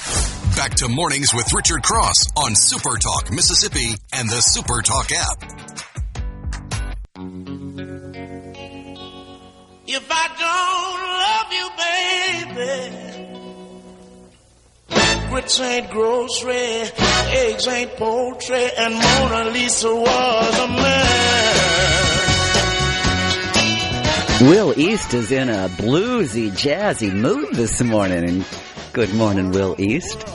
Good morning, Mississippi. This is Linda Allen filling in for Richard Cross this morning on SuperTalk Mississippi, SuperTalk FM, with our sponsor, of course, Community Bank. Thank you so much for joining us this morning. Well, we're about to enter a new year, folks. Can you believe that it is almost 2026? And you know what happens with the new year, Will? We all make resolutions, right? That's right. Top resolutions of the year, and this ties in perfectly with our guest this morning, Joshua Nair, an international fitness and strength coach, kind of a rehab guy, you're a little bit of everything. You're kind of the remodel guru of bodies, aren't you? And minds, so to speak. Okay, so tell me, guys, what do you think? Number one resolution. Lose weight. Exercise more. Exercise more. Save money. That's at the top. Eat healthier. So there's another one there about fitness. Spend more time with family and friends, and then to lose weight. So those are the top. And then when we get down here toward the bottom, it's improve my performance on the job, do more for the environment, and reduce stress on the job. I guess we all just kind of give up on that stuff, realizing that we're all just... Which one of those is the first to go? Not happening this year, maybe 2027. Yeah, I'm just going to show up to work. That's good enough. That's good enough. We are talking about fitness this hour, and with us is Josh Nair, who was a former NBC executive, reached the top of his ranks, got burned out like a lot of people do in their professions, was overweight, divorced, out of shape. I guess basically we could say you were miserable and unhappy, right? Until a friend and mentor reached in to help you, and you have turned your life around, and now you have turned hundreds of others with their lives around. And we're not talking about hard stuff, and it is hard, but it's not. It's really pretty simplistic. I mean, we all know it. Why does it take so hard, Josh Nair, for us to accept the facts that it's what we eat and drink, how much we move or don't move, and how much negative crap we tell ourselves every day? How many snakes are in our heads telling us all that negative stuff about ourselves and about lives every day? So I think as a society, we've overcomplicated this topic to death. A topic that doesn't need to be overcomplicated. We, by and large, know what's good for us and what's not. 10 Pop-Tarts with butter, Will, are probably not so good for us. I know it's not good, but it's so good. It is so good. Right. So I do think that it is simple, and where I try to stay rooted is in that simplicity, because to be simple about it, it is positivity, what we eat and drink, and movement. That's really it. And as we grow older, our bodies change. And what we were able to do in our 20s and 30s changes in your 30s, 40s, and so on, right? And so how we metabolize also changes. And I think that there's so much information, analysis paralysis, if you will, with the advent of social media. And, we have a computer in our hands to ask it anything and it will tell us. Sometimes we don't even have to ask it and it tells us, right? Will, you were talking about that. I mean, we know that our phones listen to us. Right? It happens all the time. I think so. You talk about something and all of a sudden it appears on your Facebook feed. Or they follow us in a store, right? All of a sudden you're looking at something for sale, and then the next thing you know, you get a bunch of hits on your phone for the item you were looking at, right? Right. If that's not creepy enough, right? The targeting and retargeting of social media and the advertising space is for marketers a game changer compared to the world that I was used to many years ago. And I think that messaging does have an impact on all of us. And if you seek it out, right? If you build it, they will come. If you seek out the information, you will be just waterboarded with whatever side that you want to, right? As you guys were saying earlier, red wine, good for us, bad for us. Fat, good for us, bad for us. Eggs, good for us, bad for us. Well, what it really comes down to is moderation and being aware of just how much volume we're putting into our bodies. And believe it or not, the timing of what we eat and when we eat it has a lot to do, like that Pop-Tart with butter at like 10:30 at night. the worst of the worst that we can do. Sorry, Will. I got love for you, but the Pop-Tart and the butter, we got to talk about. I'm not saying I do this every day. This is times a year. Couple times a year. But I think getting back to, why can't folks stay on this path? It is because all the failures begin to mount. And for me, it doesn't take a resolution to be able to do this. We know the things. Stopping at McDonald's is convenient and easy, but not the best thing to do to our bodies. We all know this, right? And it's reminding folks, I think, of what is possible. And that's what we wanted to do with Change or Die. That's what I want to do with all my clients. Like, it's not over just because you've chosen to wear elastic and not denim any longer, right? And it's not, I don't care what gets people to the point where they're ready to make a change, right? Whether it's their physician telling them, their spouse, if they've looked in the mirror. I don't care if it's about ego. I just care that you try to do something. You have clients that are in their 80s and 90s that decided at that point that they really wanted to get stronger. And your philosophy is if you can't get up off the floor, your life is over. That's it. And so many folks, I'll ask the listeners and ask yourselves, when was the last time you were on the floor on purpose? Right? When you didn't fall, you didn't have to. It's our ability to get up and down that really, as we age, can make a difference, because when we lose the ability to keep up with the pack, so to speak, with our legs, bad things happen. And part of what I do is re-engage that muscle group. The quads are your biggest muscle group in the body, and good things happen when they are exercised.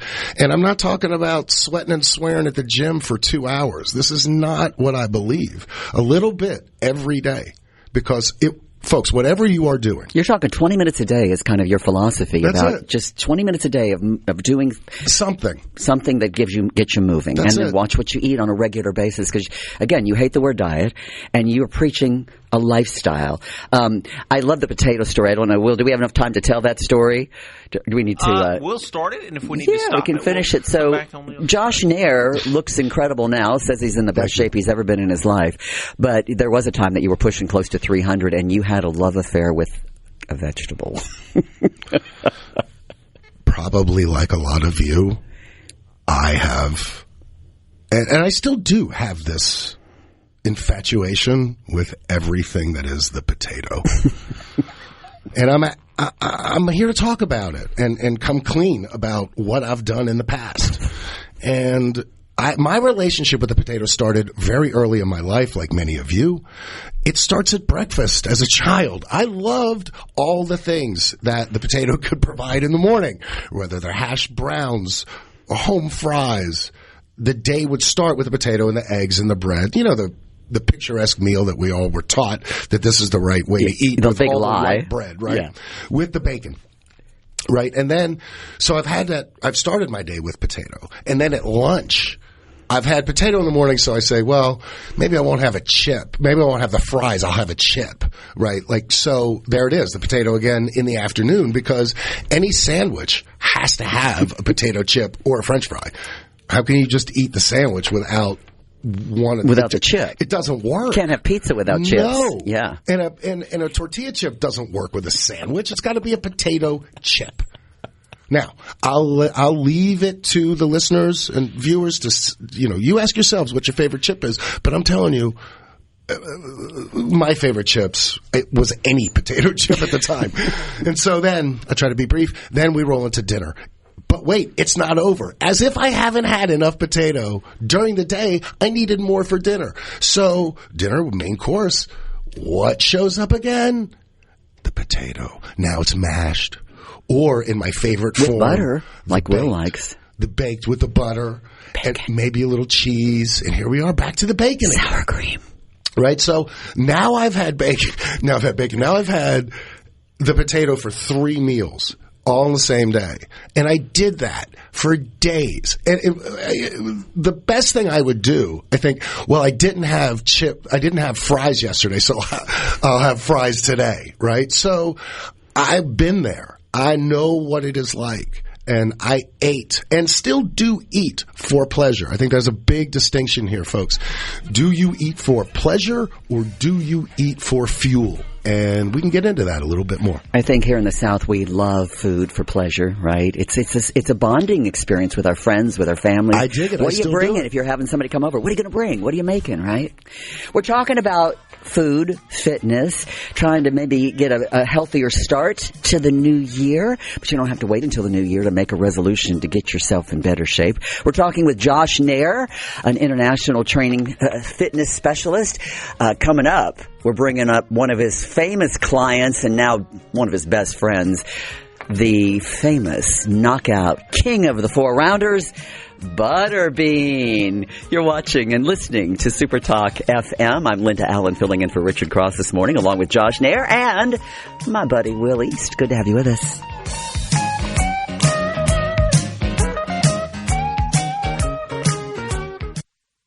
From the Venable Glass. Richard Cross on Super Talk Mississippi and the Super Talk app.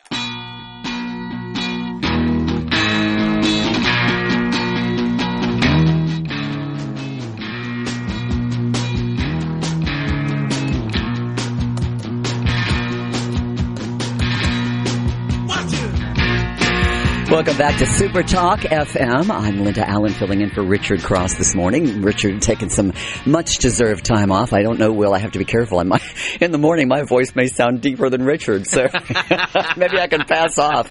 You never know. It's terrible. Sometimes when I'm making phone calls in the morning, I do sound a little bit deeper in the morning, but I'll make phone calls, to companies to bill or whatever, and they'll go, "Hold on, sir, I'll be right with you."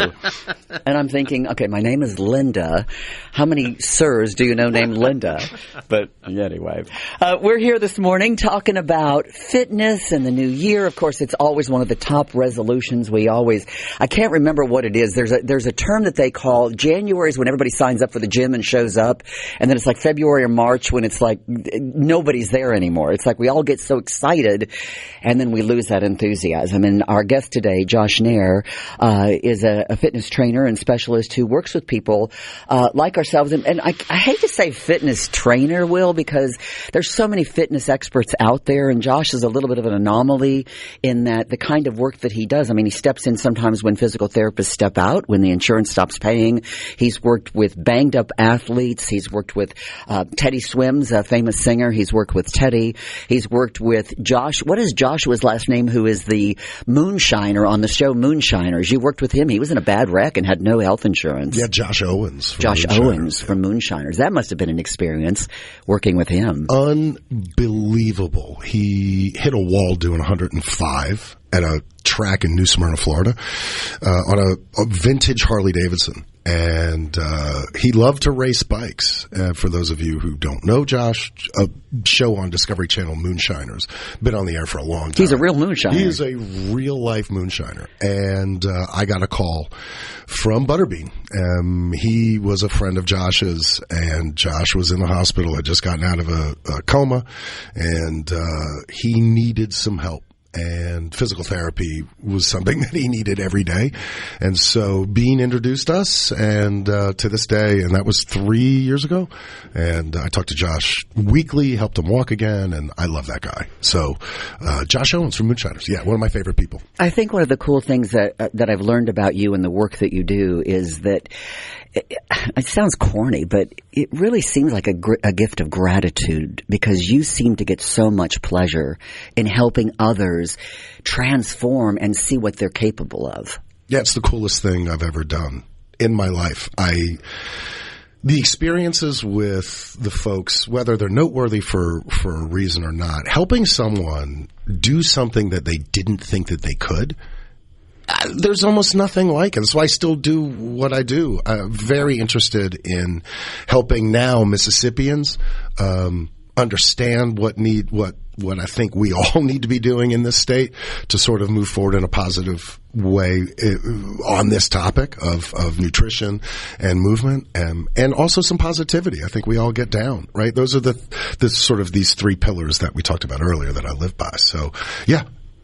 And it is a live by. It is a lifestyle. I mean, you choose that over the word diet. And that doesn't mean that if you had a piece of cake or a Pop-Tart today, maybe we could maybe one step would be to eliminate the butter. The next time you have a Pop-Tart, just have the Pop-Tart. Just get rid of the butter, just have the Pop-Tart. But it is baby steps. Yeah. But it's not a win-fail kind of thing. It's not like I ate the Pop-Tart today, I failed, I got to start over. Yeah, it's a series of ups and downs through this journey.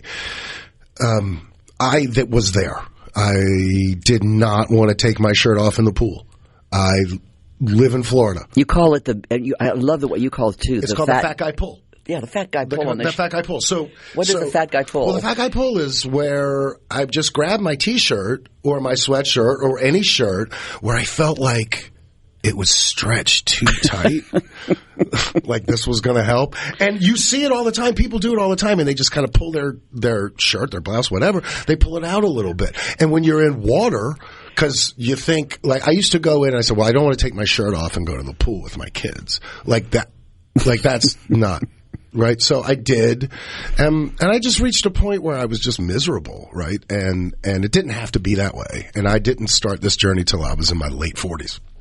56 today, and I'd like to think that all the things that I've learned from Dallas will help me, keep this up for, as we like to say, push the hands of time back. We're talking about Diamond Dallas Page, who was his mentor, continues to be his mentor, and the founder of DDPY, which is a yoga program. But again, it started out as, what was it, for men or something initially? Yeah, the original name was Yoga for Regular Guys, and that went over like a lead balloon, right? Yoga for YRG. And then they decided to trade on his stage name, which was a smart thing to do. Yeah. They did Shark Tank in 2017, and they blew up. We have a viral video about a transformation. Our Arthur, this guy named Arthur Borman, who was a vet, just really, really banged up and overweight. And this video has well over 100 million views on YouTube and was part of the reason why we were on Shark Tank. And there's an app that people can follow along workouts where there's nutrition-based. You can be in the kitchen with Dallas learning what to eat, what not to eat, and a lot of positivity. So, yeah, it changed my life, and now I like to play it forward and help other folks. And now you're featured in a docuseries called Change or Die, which is available on Tubi. So it's for free, which is great because you don't want people to have to pay for something for good knowledge. But it really takes you inside the world of what it's like, the stress of having people trying to lose weight, trying to get into shape, personalities that are clashing. And here you are, kind of the house dad, so to speak. You're doing fitness programs with them every day. You had a nutritionist involved. You had doctors involved. What was it like to be in that house? I don't want to use the word trapped, but you were there. You witnessed it all and lived it with these people, seeing the ups and downs. I mean, what was that like? So I was excited to do the project because I knew that when we immerse someone in what it is that we do, and that if for lack of a better word, to get them under our control, to give me the keys to your car, and you don't drive. You don't even get to say much in the passenger seat. There's no backseat driving, right? You've given us the car keys because you've reached a point that change has got to come.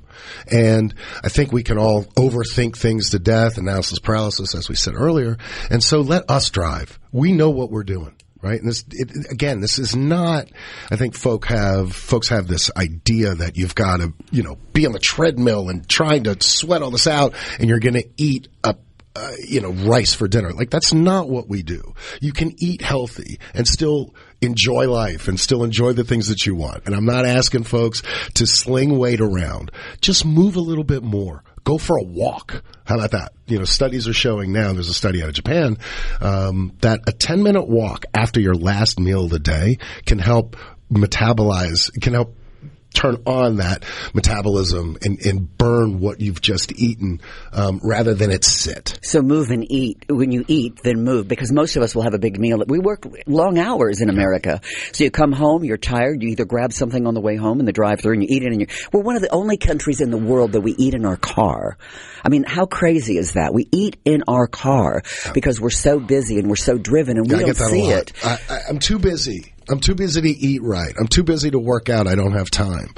everyone has 20 minutes, and it's a tweak, right? First of all, it's a mindset tweak. You've got to stop telling yourself that I don't have time. Everyone that you know has 20 minutes.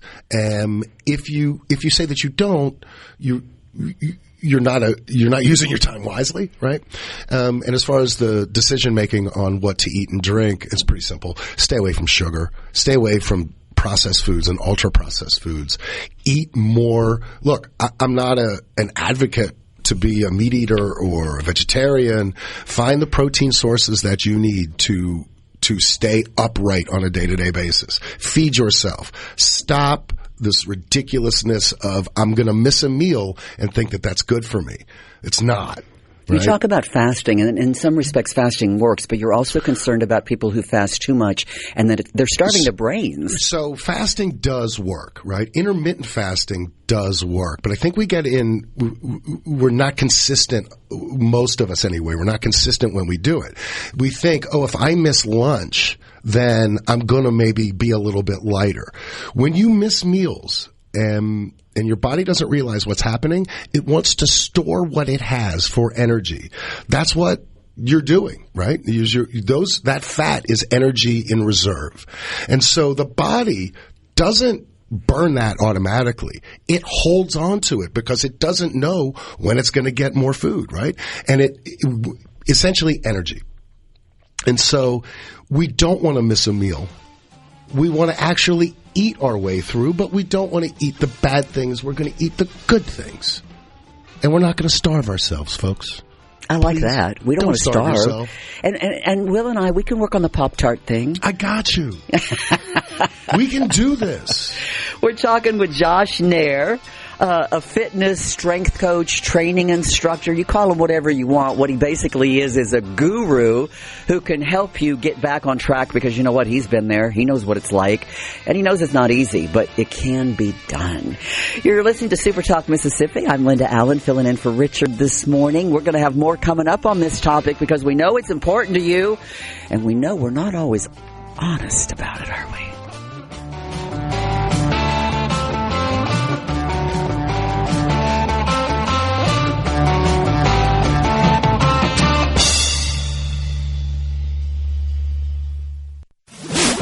Mornings with Richard Cross on SuperTalk Mississippi and the SuperTalk app.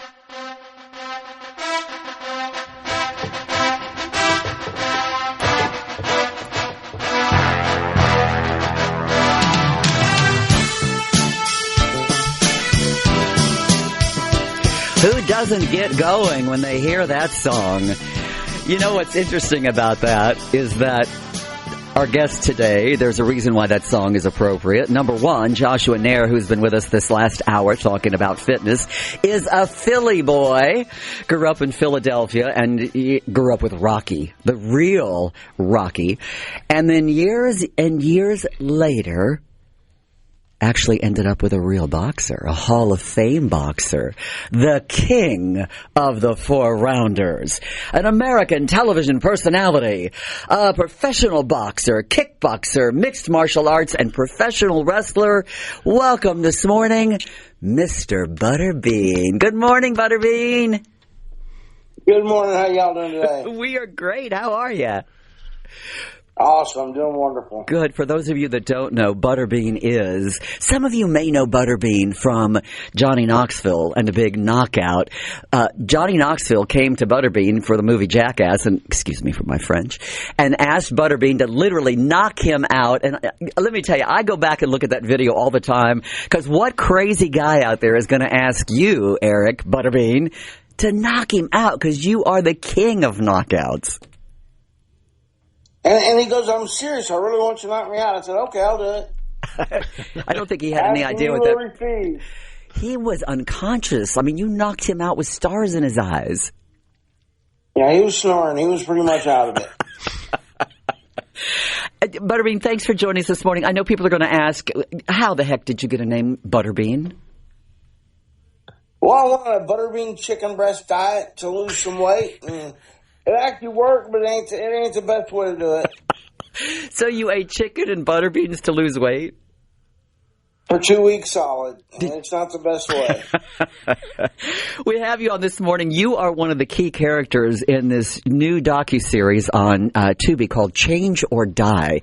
You lived in the house with 4 other adults that all had different missions, but basically to get in shape, you needed to lose some weight because you desperately needed 2 hip replacements. What was it like? And Josh was your trainer and mentor. What was it like to work with Josh and to be in that house with those people? There's some fights in there, and there are some days that you were a little testy. Well, I don't know about fights. There's some disagreements. I mean, I don't know about fights, but disagreements, yeah. I mean, anytime you get, people living together that's never lived together, there's going to be disagreements. But overall, it turned out awesome. I achieved my goal to lose the weight and have both hips replaced. We saw that in the show. In fact, we saw Josh. It must have been an early morning because Josh is in this ripped T-shirt tank and some shorts in the hospital with you and your wife when you were having that done. I mean, I know in the past, Butterbean, I've talked to you, and you do credit Josh with pretty much helping you get your life back on track. Yeah, if it wasn't for Dallas's program, I'd never met Josh, but that was a good thing that I did meet Josh. He helped me a lot. I know that we bonded. I mean, we're like brothers now. I know you are. How are you doing with the program? Because Josh is a big believer in that this is more of a lifestyle than it is a diet, and so we're not doing the chicken and the butter beans anymore, right? No, you just got to eat healthy. I mean, if you eat healthy and put in 25 minutes a day, you got it. You have a cookbook. You can accomplish your goals. I mean, you do it. The food prep takes longer than the workout. That's right. You do a chicken pizza in the show, which is you basically make a chicken crust for a pizza that's your healthy option. That's pretty ingenious, and people seem to really love it. If you go on the internet, you can find all kind of diets like that, like diet recipes, and it's just eating healthy. It's not even a diet anymore. It's just eating healthy. If you look at it that way, your mindset's a lot easier. Diet, to me, says I'm going to starve myself, eat crappy food. You just got to change the way you eat. I would assume, and you talked about Diamond Dallas Page we're talking about, who founded this program and who really has been on a mission to help others as someone helped him in the beginning. Josh is now continuing that message of helping others, and I think just your story itself, when we see you, I mean, there are also some pieces, people can look it up on YouTube, about you and just your transformation, because you were at a point in your life where you'd really been beaten up and you could hardly walk. Well, I couldn't walk. I mean, it wasn't nothing about hardly. I just wasn't able to. I mean, when your hips are froze together where you can't move them, you can't walk. I mean, so I'm just blessed to be able to run into people that I've run into in my life. And now you feel like giving back. Is there another fight left in you, Butterbean? Do you want another fight? Well, I mean, the one I wanted to fight, Jake Paul, he's not even worth trying to fight anymore. He just got knocked out, didn't he? I just don't want to fight him anymore. Yeah, he wanted to fight you at some point. Well, I wanted to fight him without a doubt, but now I don't even care. I mean, he's paying too many people stupid money to do stupid stuff, and that's not boxing. Do you see a change in this sport that you don't like? Without a doubt. I mean, money is too much influence in who fights who now. Instead of really getting the good boxers up there and doing what they're doing. And now you don't know if you want to even watch a fight, because if the outcome's already done, you might as well watch WWF. Oh, it just seems like it's more choreographed, right? Well, some of them are. I'm not naming names, Jake, but some of them are. He's the only man on the planet that can name names and drop names, and literally he could drop Tyson's name. And I know that Bean, I've had this conversation with Bean, and I think a lot of folks would love to see the matchup of Bean and Tyson. And for those of you that think that fight had already happened, it's never happened. A lot of people wanted it to happen, but it happens in a video game that you have these guys go up against each other. But Bean's confident, still confident that he can drop Mike Tyson, which is not an easy thing to do, but I agree with him that he could. When Bean showed up at the house, Josh, when you were shooting Change or Die, and you saw this famous guy who was really beaten up, did it scare you at all that you might not be able to help him? No, because he looked more determined than anybody that I had ever looked in the eye ever in my life. And he had a depth of determination that you cannot measure. And this was it for him. Like he didn't have anywhere else to turn, I think he thought at that point, and thought, okay, yoga? Like, yeah, I'm not doing that, but whatever. I'll do anything to try to get better. And now he's amazing. What he's been able to do is inspiring to me, and it should be for other folks as well. Yeah, Bean, how hard was it? And when did you realize when you were in that house that the program was really working and that it was going to really help you? Did it take long? Yeah, it actually didn't. I mean, after the first couple workouts, I said, you know what, this is working. I mean, this is going to work. I started feeling better pretty quick. I mean, if you get active and start doing something, it takes effect pretty quick. Your body will adjust. And, you know, to get where I was in 8 months, you know, most show was 4 months long, but I stayed the extra 4. To get to what I've done in 8 months is crazy. People do not think it's doable. But I get hundreds of people every week that come up to me and said, man, that inspired me.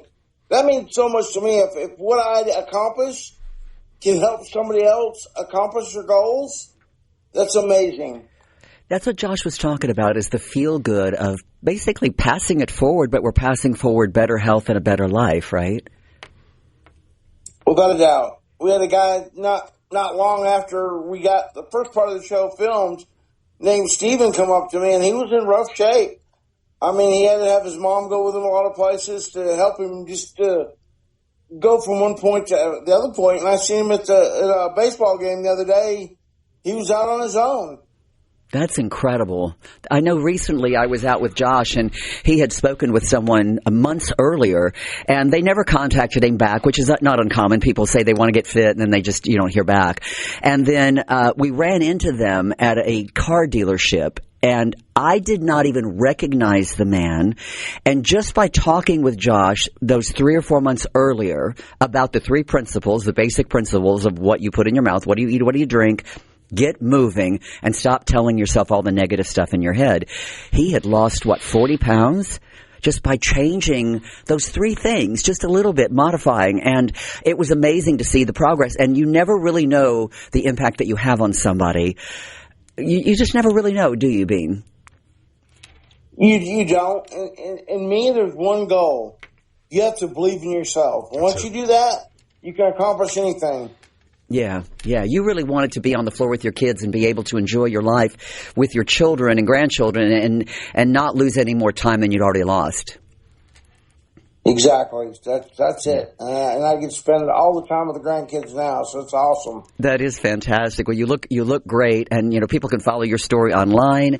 What is it you want to tell people that are on a mission to try to get themselves back in shape? What would be the one thing you'd tell them? You know what? If you haven't seen the show Change or Die on TV, you need to watch it. It will inspire you. And it don't matter what shape you're in, you can get better than what you are now. Butterbean, thanks for joining us this morning. It's always a pleasure talking with you. Hey, thanks for having me. Y'all have an awesome day. Thanks, buddy. Happy New Year. You too. Take Love care. You, buddy. That is the king of the 4-rounders, Butterbean, with us this morning, along with Josh Nair, a fitness expert. If you got any questions, you can text us. Will and I will take your questions. And you know what? We might even take a Pop-Tart if you want to send one on over. I'm Linda Allen, filling in for Richard Cross this morning on SuperTalk Mississippi. Rocky. Nope. You made my day.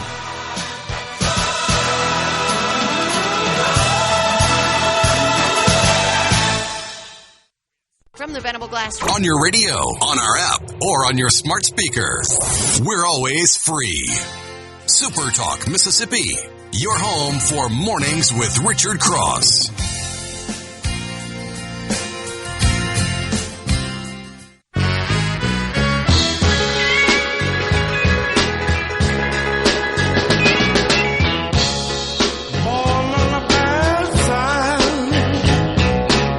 Kind of feels like a Friday with that swanky stuff going on there in the booth with Will. Welcome back to SuperTalk Mississippi. I'm Linda Allen filling in for Richard Cross. You know, you can now just get about every SuperTalk Mississippi show on your favorite podcast app. Mornings with Richard. You've got Middays. You've got Good Things with Rebecca. Sports Talk Mississippi. All of your favorites. All you have to do is just search for SuperTalk anywhere you listen to your podcasts. I'm afraid to mention it too loudly, but Josh Nair, our fitness guest today, and I are actually working on a podcast. We've been working on it for some time.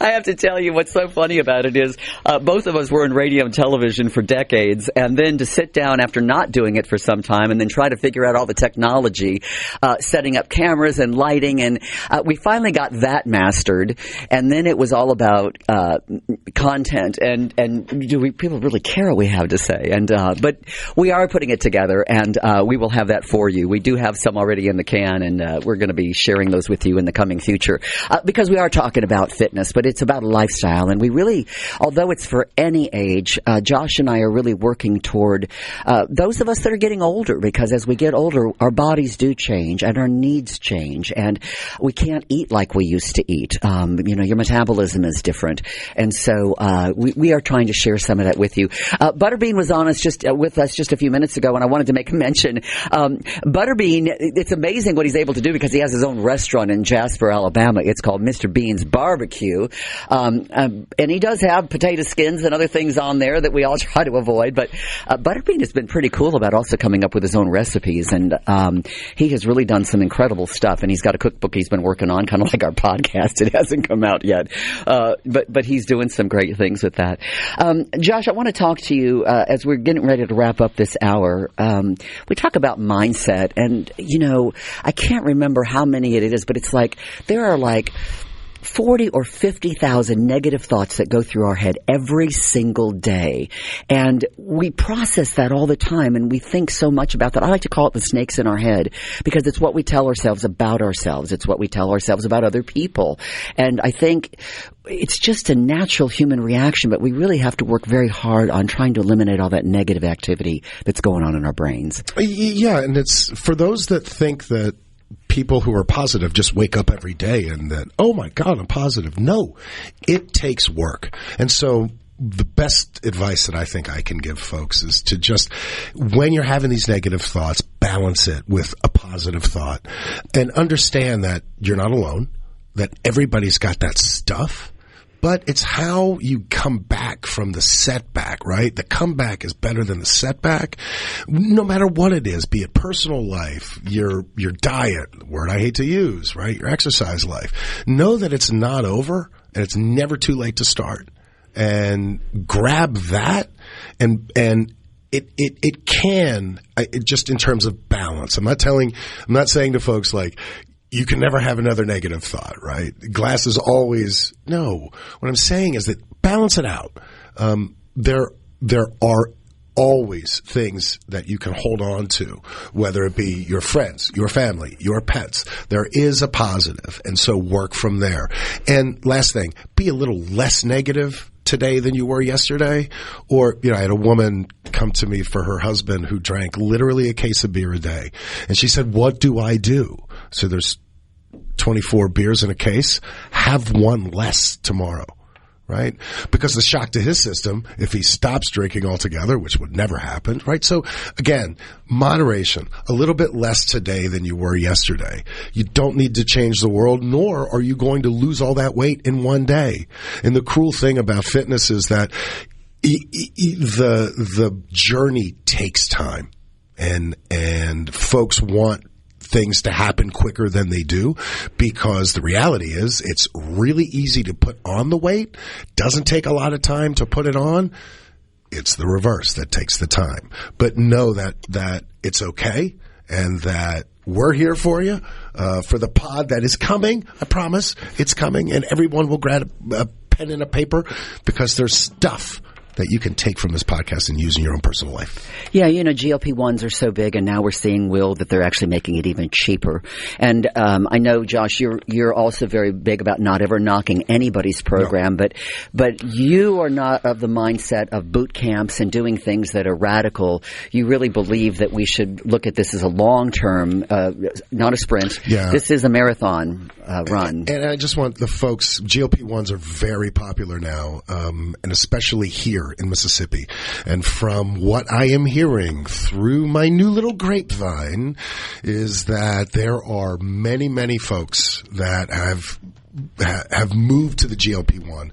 And I'm here to tell you, unless we're adding a little bit of nutrition with that and a little bit of movement and exercise, bad things are going to happen to you. So please, please, please be careful with the GLP-1s. Yeah, and if you're able to, try to do it the natural way. I mean, I know that sounds crazy and simplistic, and I know it's hard. I mean, I was in television news for 35 years, and I know what it was like to kind of starve myself to death most of the time. And now some of that I'm paying the price for. And so the sins of today, right, are the seeds for tomorrow. That's it. It's never too late. Hey, it's been great being with you this morning. Josh Nair, thank you for joining us. Butterbean, thank you. Dr. Ali Fatimi. And, of course, my sweetheart over there, Willie. Thank you. It's been good to see you.